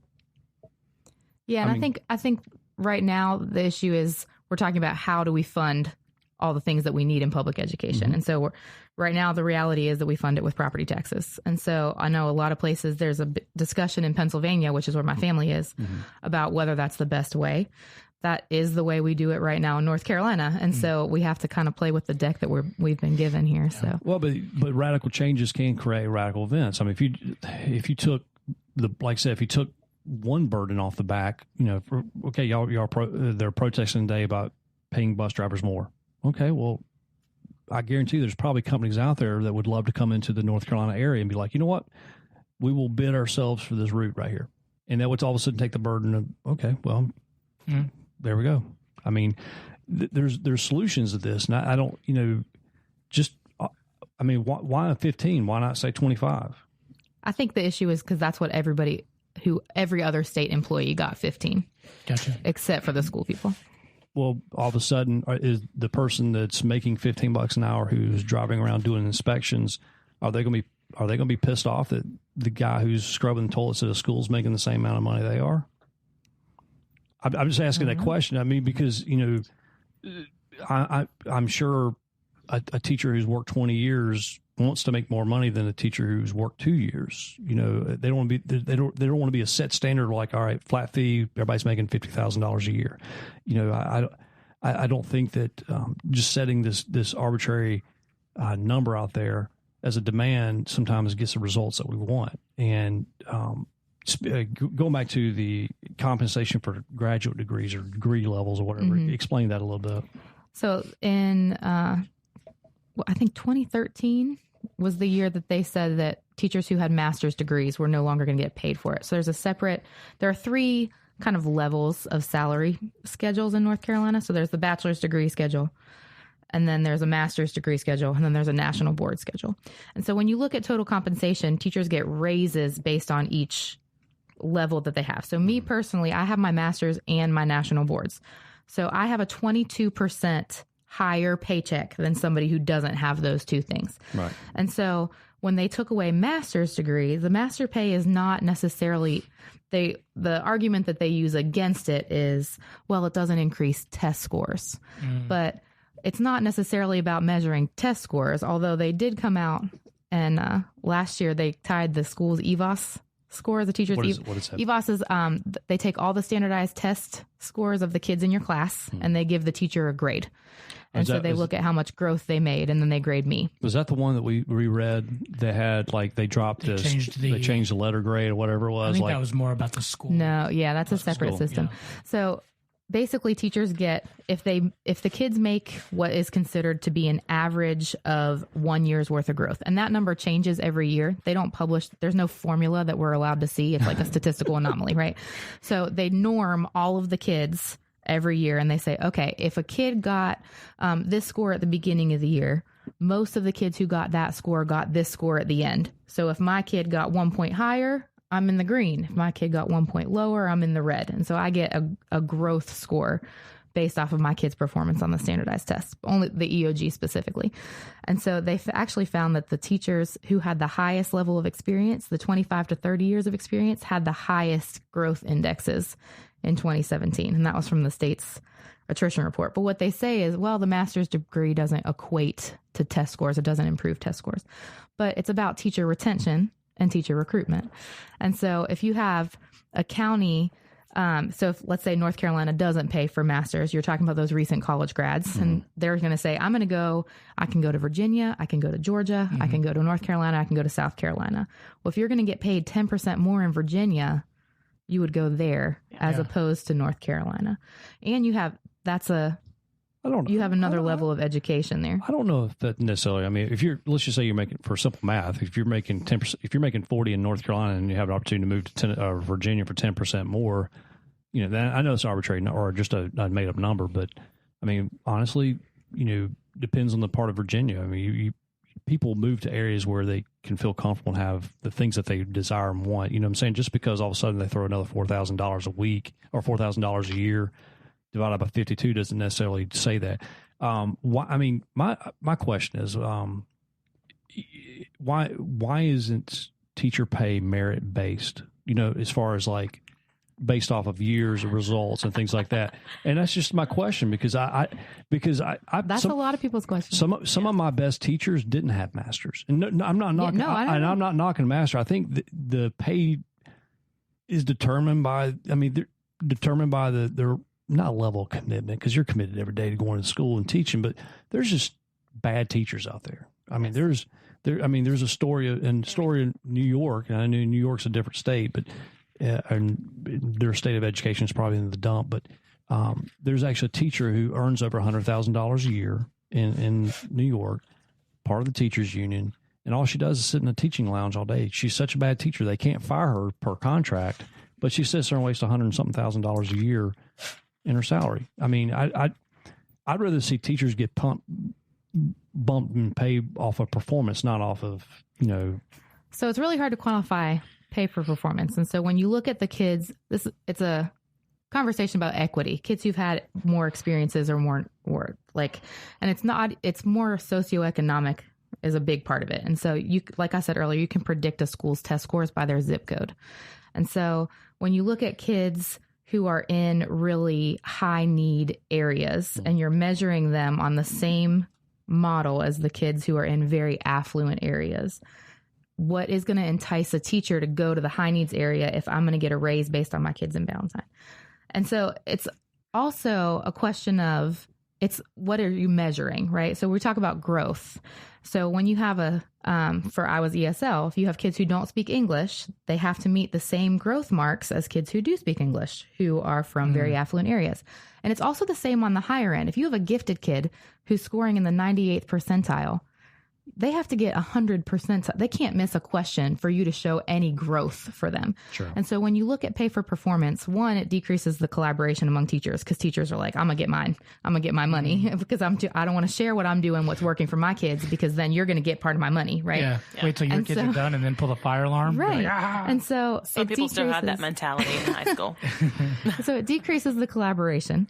And how are you to say that, a kid in my class in third grade wasn't impacted by his second grade teacher and it just took him a little while longer to catch up? How do you measure that on a year-to-year basis? Or when I was ESL, there were classes that I was in all day, every day, that their kids' scores don't count for me. And so the classroom teacher would have gotten all of that. So there's just still too many impacts when you're talking about human beings that are not little assembly line creatures that are, like you said, the same.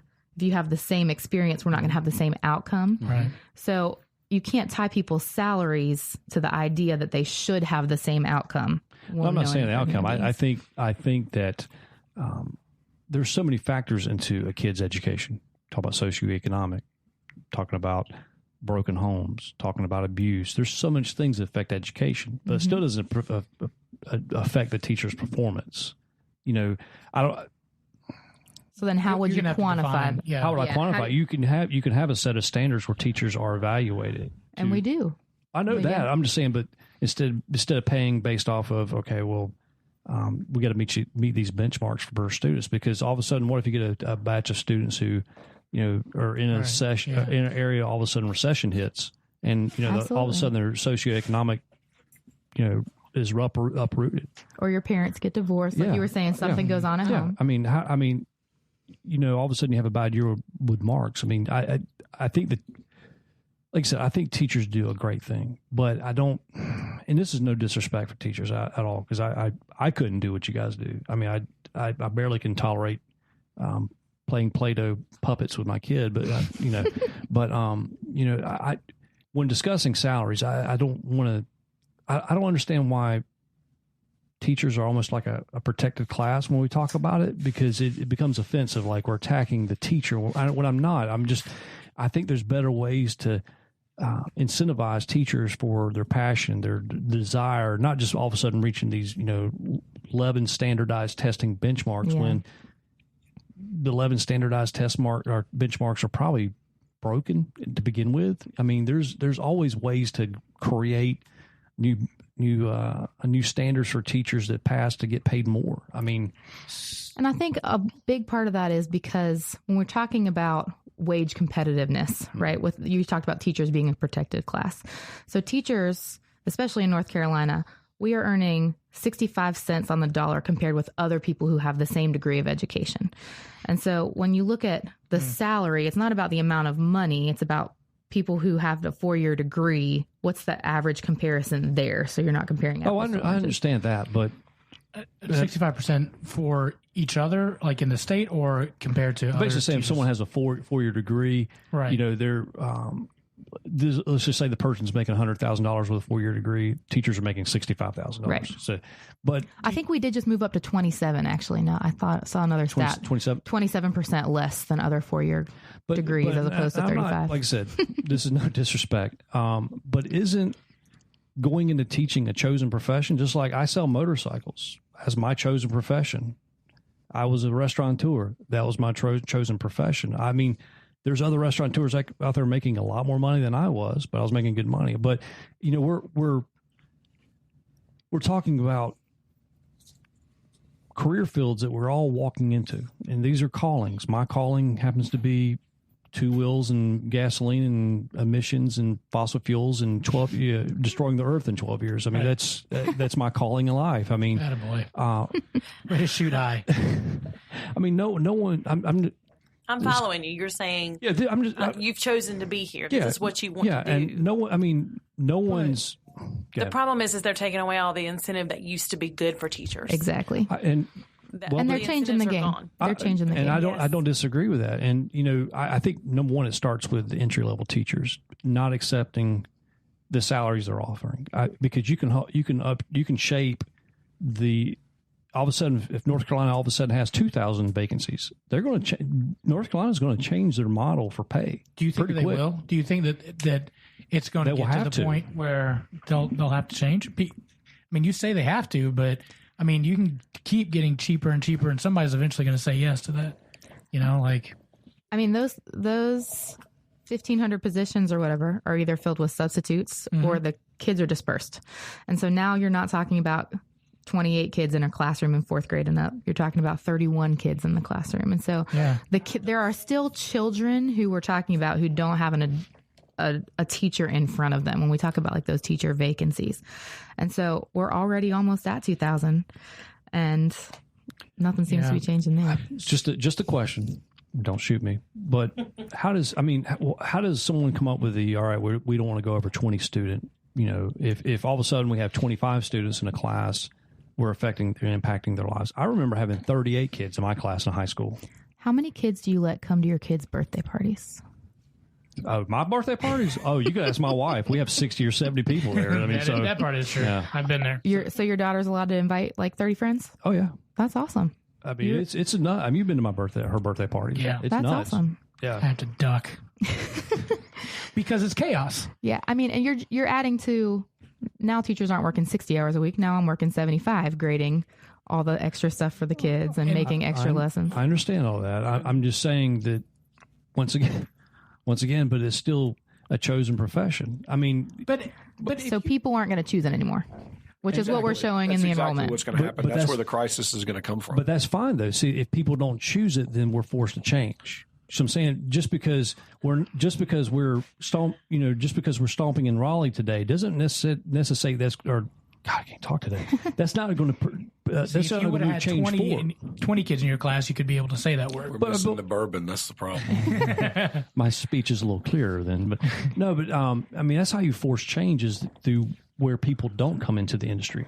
And I think the issue is that because teachers have chosen to be in this profession for children, they know we're not going to let them flounder. And so that's a big part of it too, is that people are going to do, I mean, there's all kinds of things where like, well, just don't do any work. Just don't do any work after your hours are there. And everybody's like, no, that's not a thing. Yeah. And so I think it's the nature of the people who choose to be in this profession, because we're talking about human beings. We're talking about kids, and they're not going to let them, the teachers are not going to let them fail and flounder. So if I'm understanding, it's just, they just keep piling on and on, changing the rules, not giving you the incentives, taking away those retiree benefits. And it just gets to the point. For newcomers. It's not for current teachers. Side note on that, are they replacing that with a 401k, or they're just getting rid of? I think I did hear it was going to be into a 401k. Which actually would do a whole lot. Actually, it'd be growth would be heavier than But they keep changing the rules, and that's what gets frustrating over and over. Is there any solutions that either came out today or that you guys might have to say, you know, here's some simple things that we could do that would really benefit said school? For us, I know I work in a very large school, and so the idea of the nurse and the counselors and the school psychologist would be a huge benefit. My child has a peanut allergy, and heaven forbid he has a reaction on a Tuesday, because I'm lucky enough to work at a school because I have 1,200 kids. We have a nurse there every day, but the school that I worked at that had 800 kids didn't. And so when you look at like those support staff things, that would be a huge increase. And so that was one of the things. So is there a nurse and yes, we have a nurse. There? I mean, there are days when she's not there, but we also have a health. She's a nurse also, but she teaches. I can't remember the name of the classes, health and something. But she also could, fill that spot if our nurse is not available. Gotcha. And they came out and they said they are reinstating master's pay as a way of retaining teachers. Good. Yes. So that was that's a great thing. They heard us and they heard the response to that. And I'll say to that, as somebody that's in the workforce, you want to be able to move forward, improve yourself and improve yourself personally. Yes. Even if that doesn't have any benefit to the company, it benefits you as a person to move forward.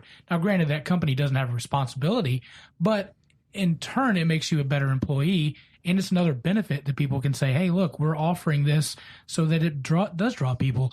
My company will allow you to go to school, and they'll pay you for a good chunk of that.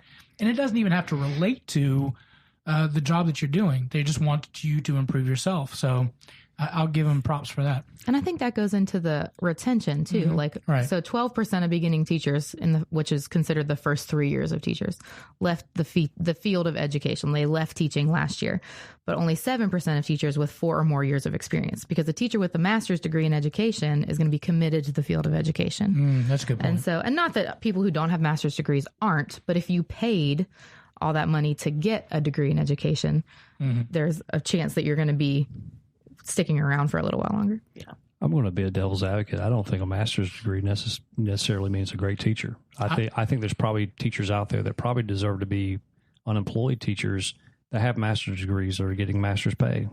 And I think that maybe you probably could redirect those funds to a meritocracy-based salary platform for teachers, where teachers across the board would receive raises. I think that nobody could afford that. What do you mean to define that? What do you mean? Well, if you're going to say that the quality of teachers is not measured by a quantifiable number like the standardized test, because that's the only way you could quantify a child, is to make them take a test, right? And so if you're going to say it's based on performance evaluations, which we already have 5 standards that have all these different, like every teacher is evaluated on the same instrument that's unrelated to the test scores. Most teachers are not those bad teachers sitting at their desks, and so I'm not saying that. But so if you're talking about paying teachers based on an evaluation system, you'd have way more good teachers, and then you couldn't afford it. Nobody would be able to fund it. But the thing is, though, society would be the benefactor of that whole thing, that whole system. So we're saying, all of a sudden, if we say we go to a merit-based, all of a sudden teachers are performing great. Hopefully that will trickle down to the kids performing. I mean, that would be, I would be all for that. I would be for dumping more money into the education. But if they're going to go to like merit-based pay, then they need to reinstate some things. Like personally, when I started teaching, I had funds to be able to go to professional development. NCAA, the arts, has a wonderful yearly big what are they called? Conference. And they're awesome. And I'm there with teachers all over the state that are arts teachers. We're all visual arts. And they have people like Speedball could be there talking about their products, or there's teachers sharing lessons that they do with their kids, like special kind of things. And those used to be funded, and you were able to have like a budget to be able to go, and that feeds you professionally. There's no feeding me professionally right now. Subpar pizza. I'm having to go to the same thing as the math, English, and science teachers required to go. And that's supposed to be my professional development. And I teach visual arts. Now, I'm not saying, yes, there's science and art. We use math and art. We use English. I make them write. They read things, all that's there. But it's not related to your course of specialty. But it's not, yes. And it's disheartening. And even the ones who have to be there are disheartened because there's other things they could be doing. Sure. They just want to be in their classrooms. Sure. Like when we had this last, we've had 0 work days, honestly, this spring. Last semester in the fall, we lost all those days because of the weather. What did they do? At the end of the semester exam period, they decided, let's add 30 minutes to the exam days. Oh my gosh. So basically, I'm a babysitter for an extra 30 minutes of kids who were done in their exam. It took them 30 minutes to take their exam. Yeah. And I'm showing them a movie, and we're cleaning up the art room. And then I've got them an extra 30 minutes. And then I had to go 3 minutes a day for a certain amount of time, which was nothing. I mean, you don't even notice it. You got to get that 180 days. But it was in the spring semester. I know. It doesn't bring back any that's 0 instructional time. But you know what that's all about, though.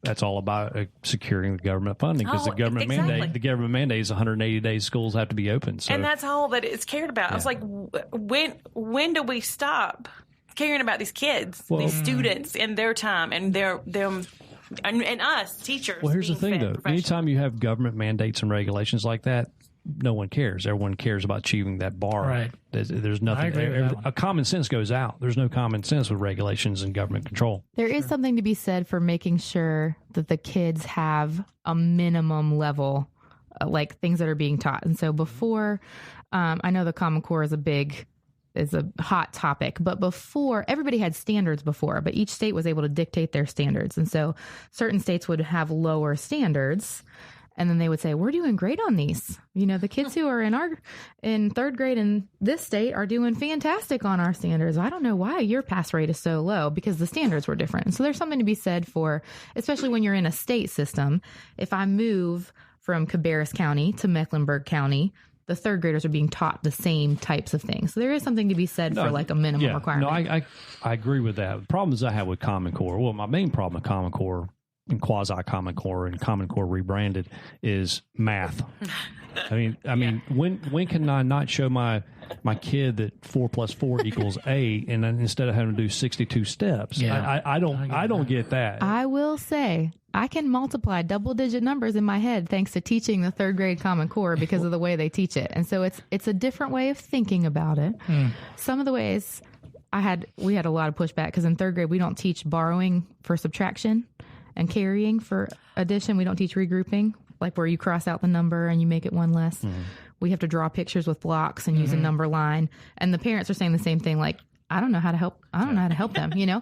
I'm lost. But I will say, I do feel like my kids have a better understanding of why the numbers work that way. So I will do a little bit of defense about the conceptual math that they're teaching. Now, it does seem, I have to study sometimes, especially the first year it came out. I was like, a number line? How can you? What is that?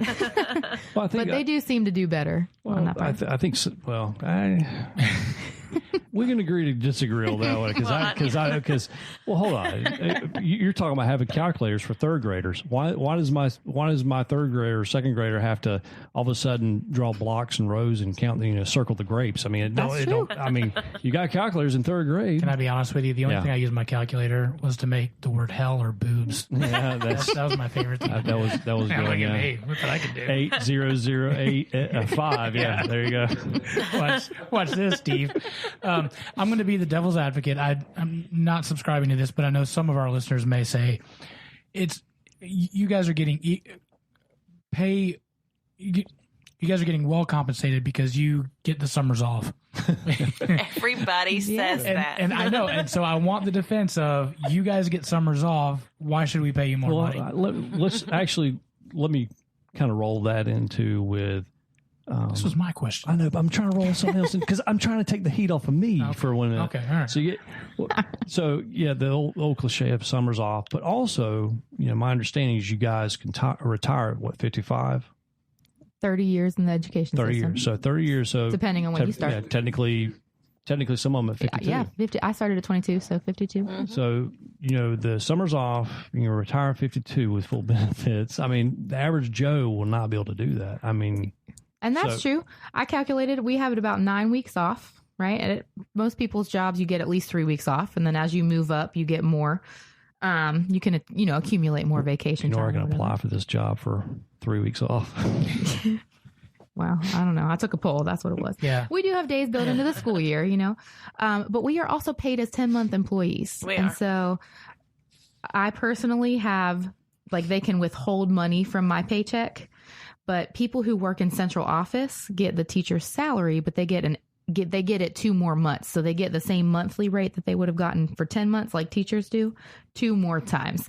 So we are paid, the salary that we're given is paid as 10-month employees. And I go back to the time that we're saying. And so like I said, those elementary teachers that I know are working 60 hours a week, 20 hours more. And so it's not always the amount of money and the time off. It's what you're being asked to do your job well. Yeah. I also plan in the summer. Thank you. That's very true. I did a whole lot of work last summer. I do schoolwork in the summer to prepare for the next year. Yeah, that's true. Because I'm a nerd like that. I came in on the first work day last year, and I was the only one on my hallway who didn't have my room fully set up because they had all the teachers in my hallway had their whole classroom and before the first work because the first work day for teachers, all the work days are meetings. Yes. They're meeting days. There's no work happening during school. This year, we're going to teach 2 + 2 = 4. Oh, yeah. I thought we did that last year. Elementary teachers are amazing. They can whip up a room in a beat. I mean, like, it's crazy. Hey, the level of room decoration now is... Pinterest. Thanks, Pinterest. Yeah, exactly. Beanbag chairs for, like, timeout. And, I mean... That sounds awesome. All I had was a ping pong paddle table whooping. I mean, that's all I had hanging in our rooms. And the other reality is that 50% of teachers work 2 jobs. So when I had, even after I had my first child, I was working a second job. I worked summer school. And so every year I worked because I couldn't pay my rent living in Charlotte in the summer when my pay was frozen for 7 years. And so when you... Like, again, like the wealthier counties have more money, but most teachers work.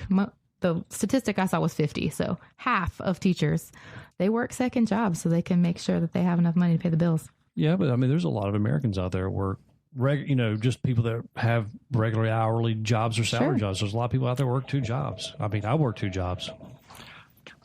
See, my thought process on this is that currently teachers are paid exactly what society values them at. And until society as a whole realizes that they are providing more of a service than they perceive, it's not going to change. Teachers talking about this and bringing this up on a constant basis is a way to raise visibility to that issue. But there are so many parents that do not see the school system as a viable way to educate their child. They see it as maybe as an ends to a means or a place to put their kid while they go do what they need to do to keep. Yeah, it's a nursery. And, a lot of society, especially, elected leaders, look at it as a gigantic daycare. They're going to fund it like a gigantic daycare. And until the society sees an issue with that, it's not going to change. Now, the other side of that on society is, the kids that come from the more socioeconomic affluent areas, they're going to go ahead and get an education, and they're going to go on and go to college, and they're going to still get their degree or whatever it is, the training they want for the job they want. Kids that are in less affluent areas are going to, on average, perform less, and they're going to end up in jobs that do not require that level of education. And you're just going to create a cycle, and you're starting to see a divergence of those 2 groups of people. And until it comes to a head and we realize that, our current education system as a whole is not only underfunded, but it's broken in the fact of the type of citizens it's turning out. It's turning out robots that regurgitate information, that know how to fill out paperwork, but do not know how to think for themselves. Those are the jobs that are being produced in this country. So that's what people want. We no longer encourage people to get entrepreneurship is it's way, way down because we're not teaching people how to think like that. And these are, until we as a society wake up and go, you know what, this is valuable. This is not a daycare. It's not a place to drop my kid off so I can go to work. This is my kid creating a future for himself or herself. That's when it's going to, happen. And until then, it's not going to. And we can, march up and down in front of the Capitol in Raleigh all day long and, you can burn the damn place down if you want to, but it's not going to change anything. And that's just my 2 cents. That's just exactly how society perceives education right now. It is a placeholder for my kid to sit because I'm going to get them where they need to be anyway. I don't need the education system to do it for me. Interesting.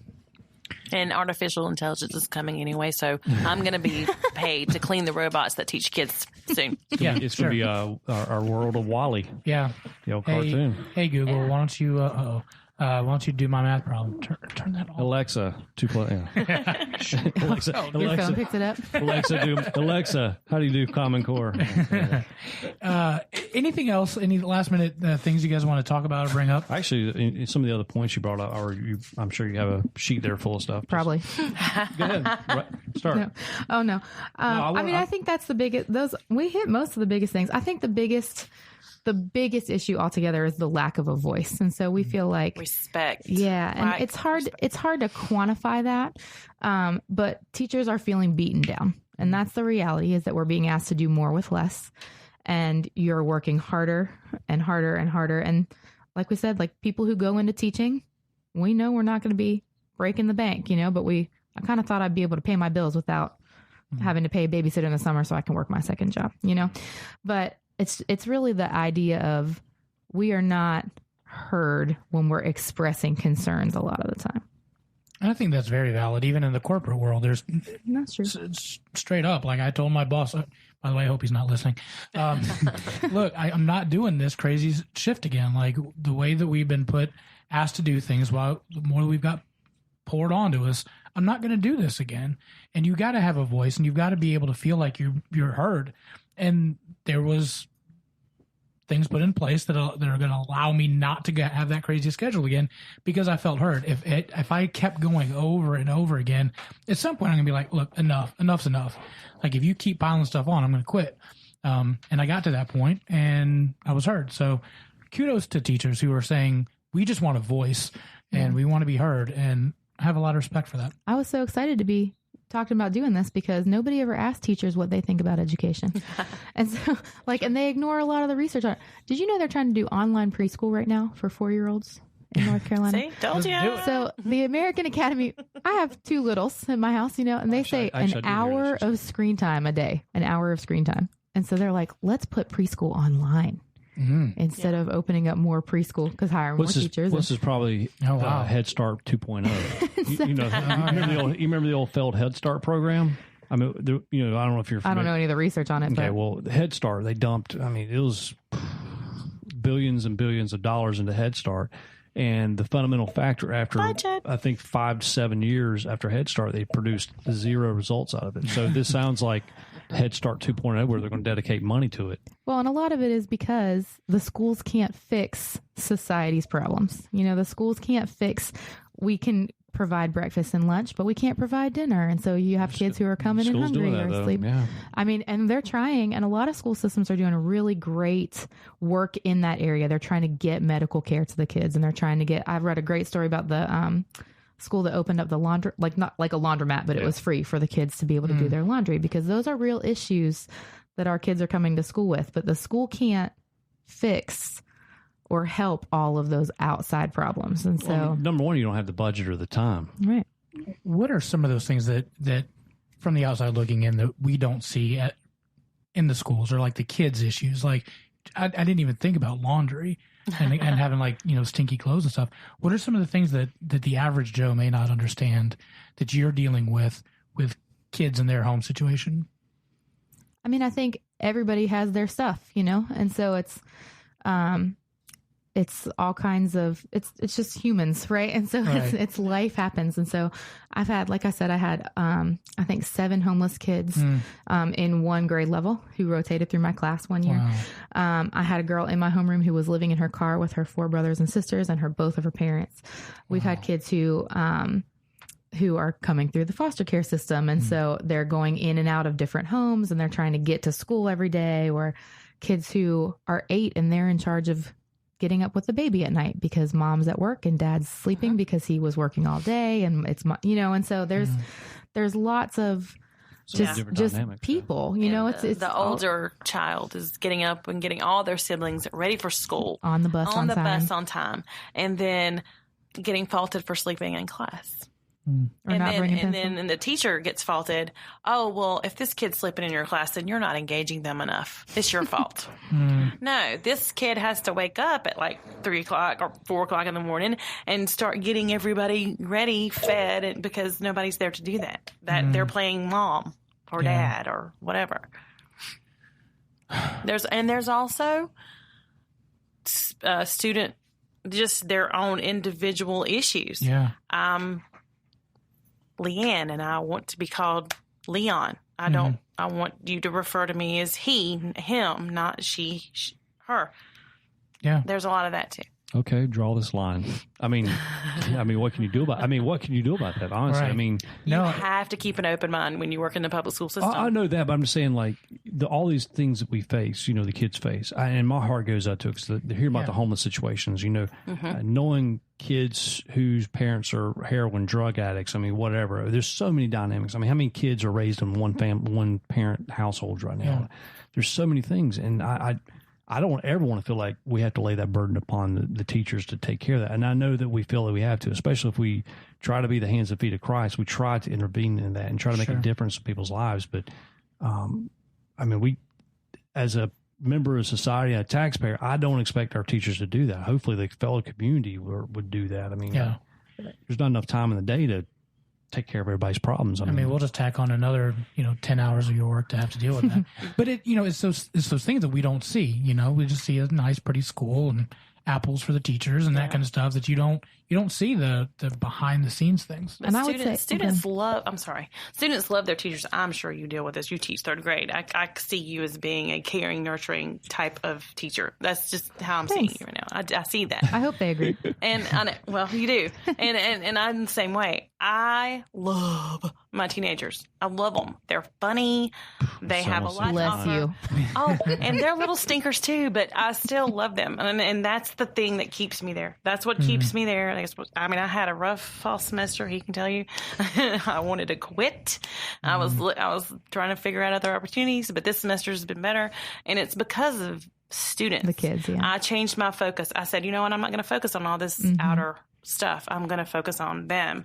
And I started walking around my classroom more, getting to know my kids more, and I absolutely I love them anyway, but it just helped me regroup myself and stop focusing on all these negative things that the teachers are going to battle for right now, and get back to why did I choose this? Why do I love this? I didn't necessarily go into teaching wanting to teach. I went into art and lived in Rutherford County. Not a whole lot of art opportunities going on there.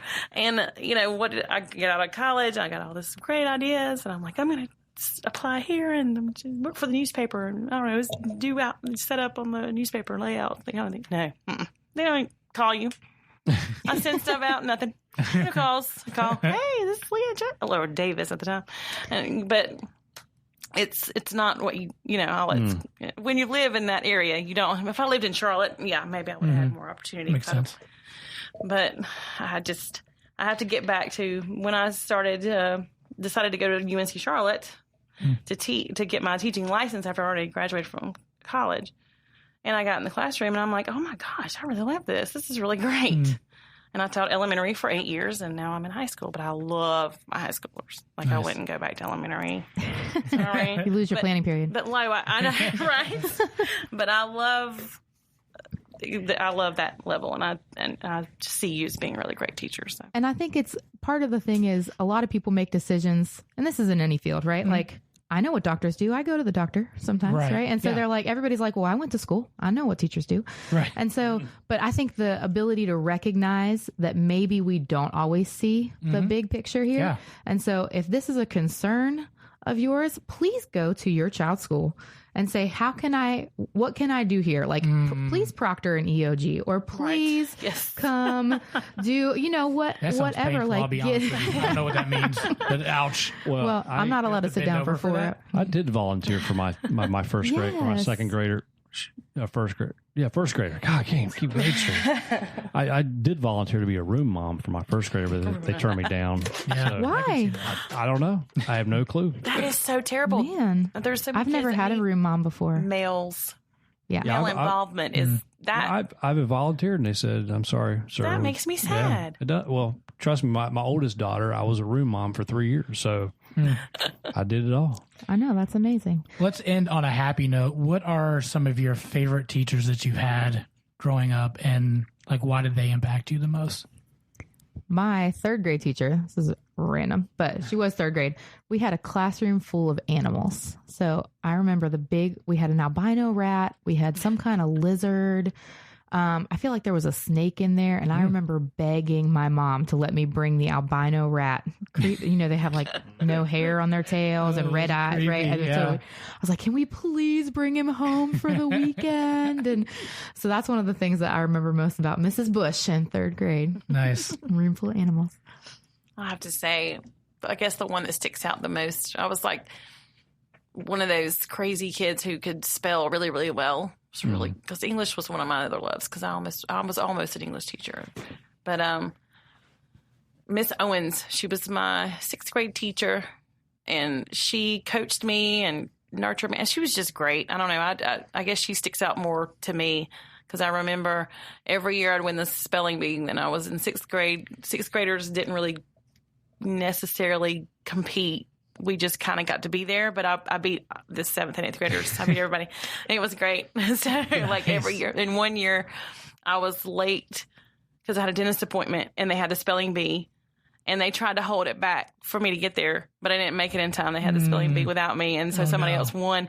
And when I came in, my principal, Mr. Beam, who was great too, he was like, "We missed you for the spelling bee." And then Miss Owens was there, like, "Where were you? We tried to." So, and I was in the 8th grade at that point. I think it was my last year. I was in 8th grade because my school ran from 2nd to 8th.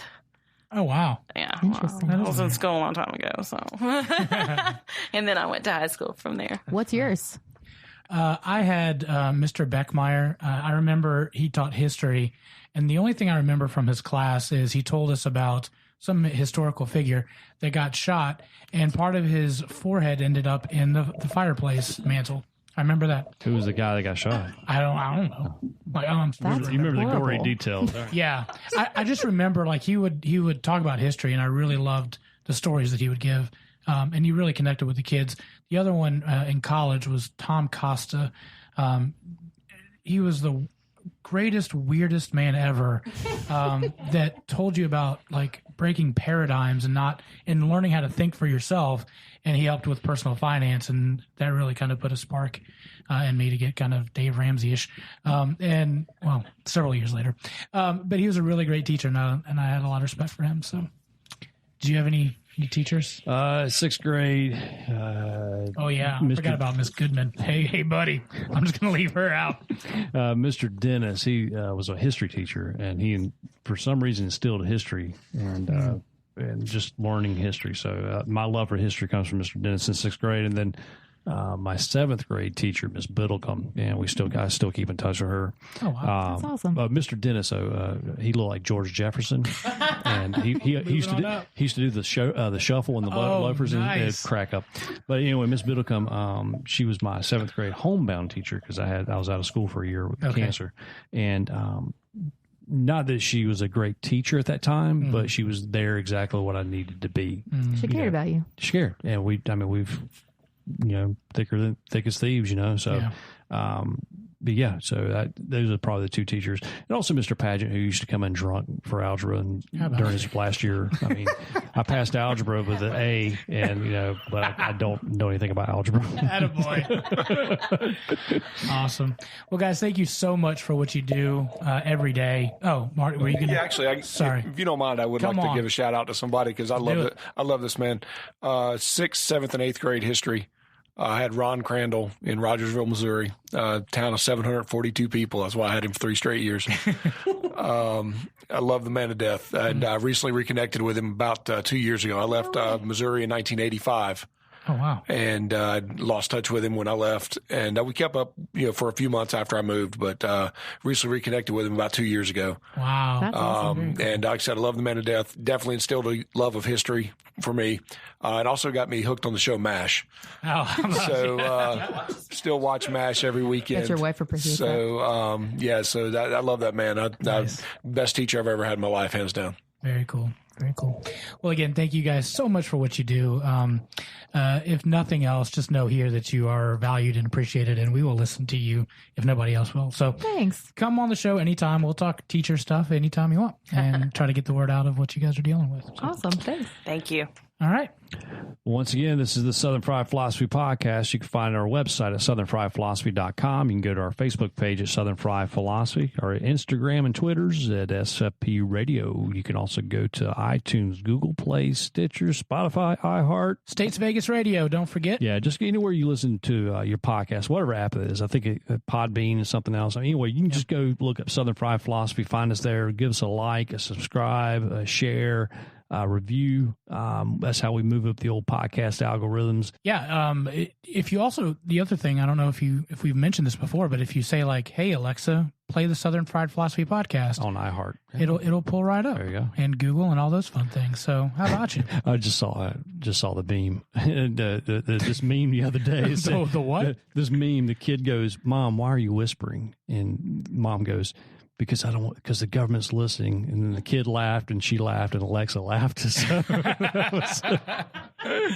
Awesome. Well, thanks again for tuning in. Again, this is the Southern Fried Philosophy Podcast. Hey, just a heads up, we got this is episode 98, and we will be having episode 100 coming up. We've got some really cool stuff planned for that, so tune into that. And as always, keep looking up.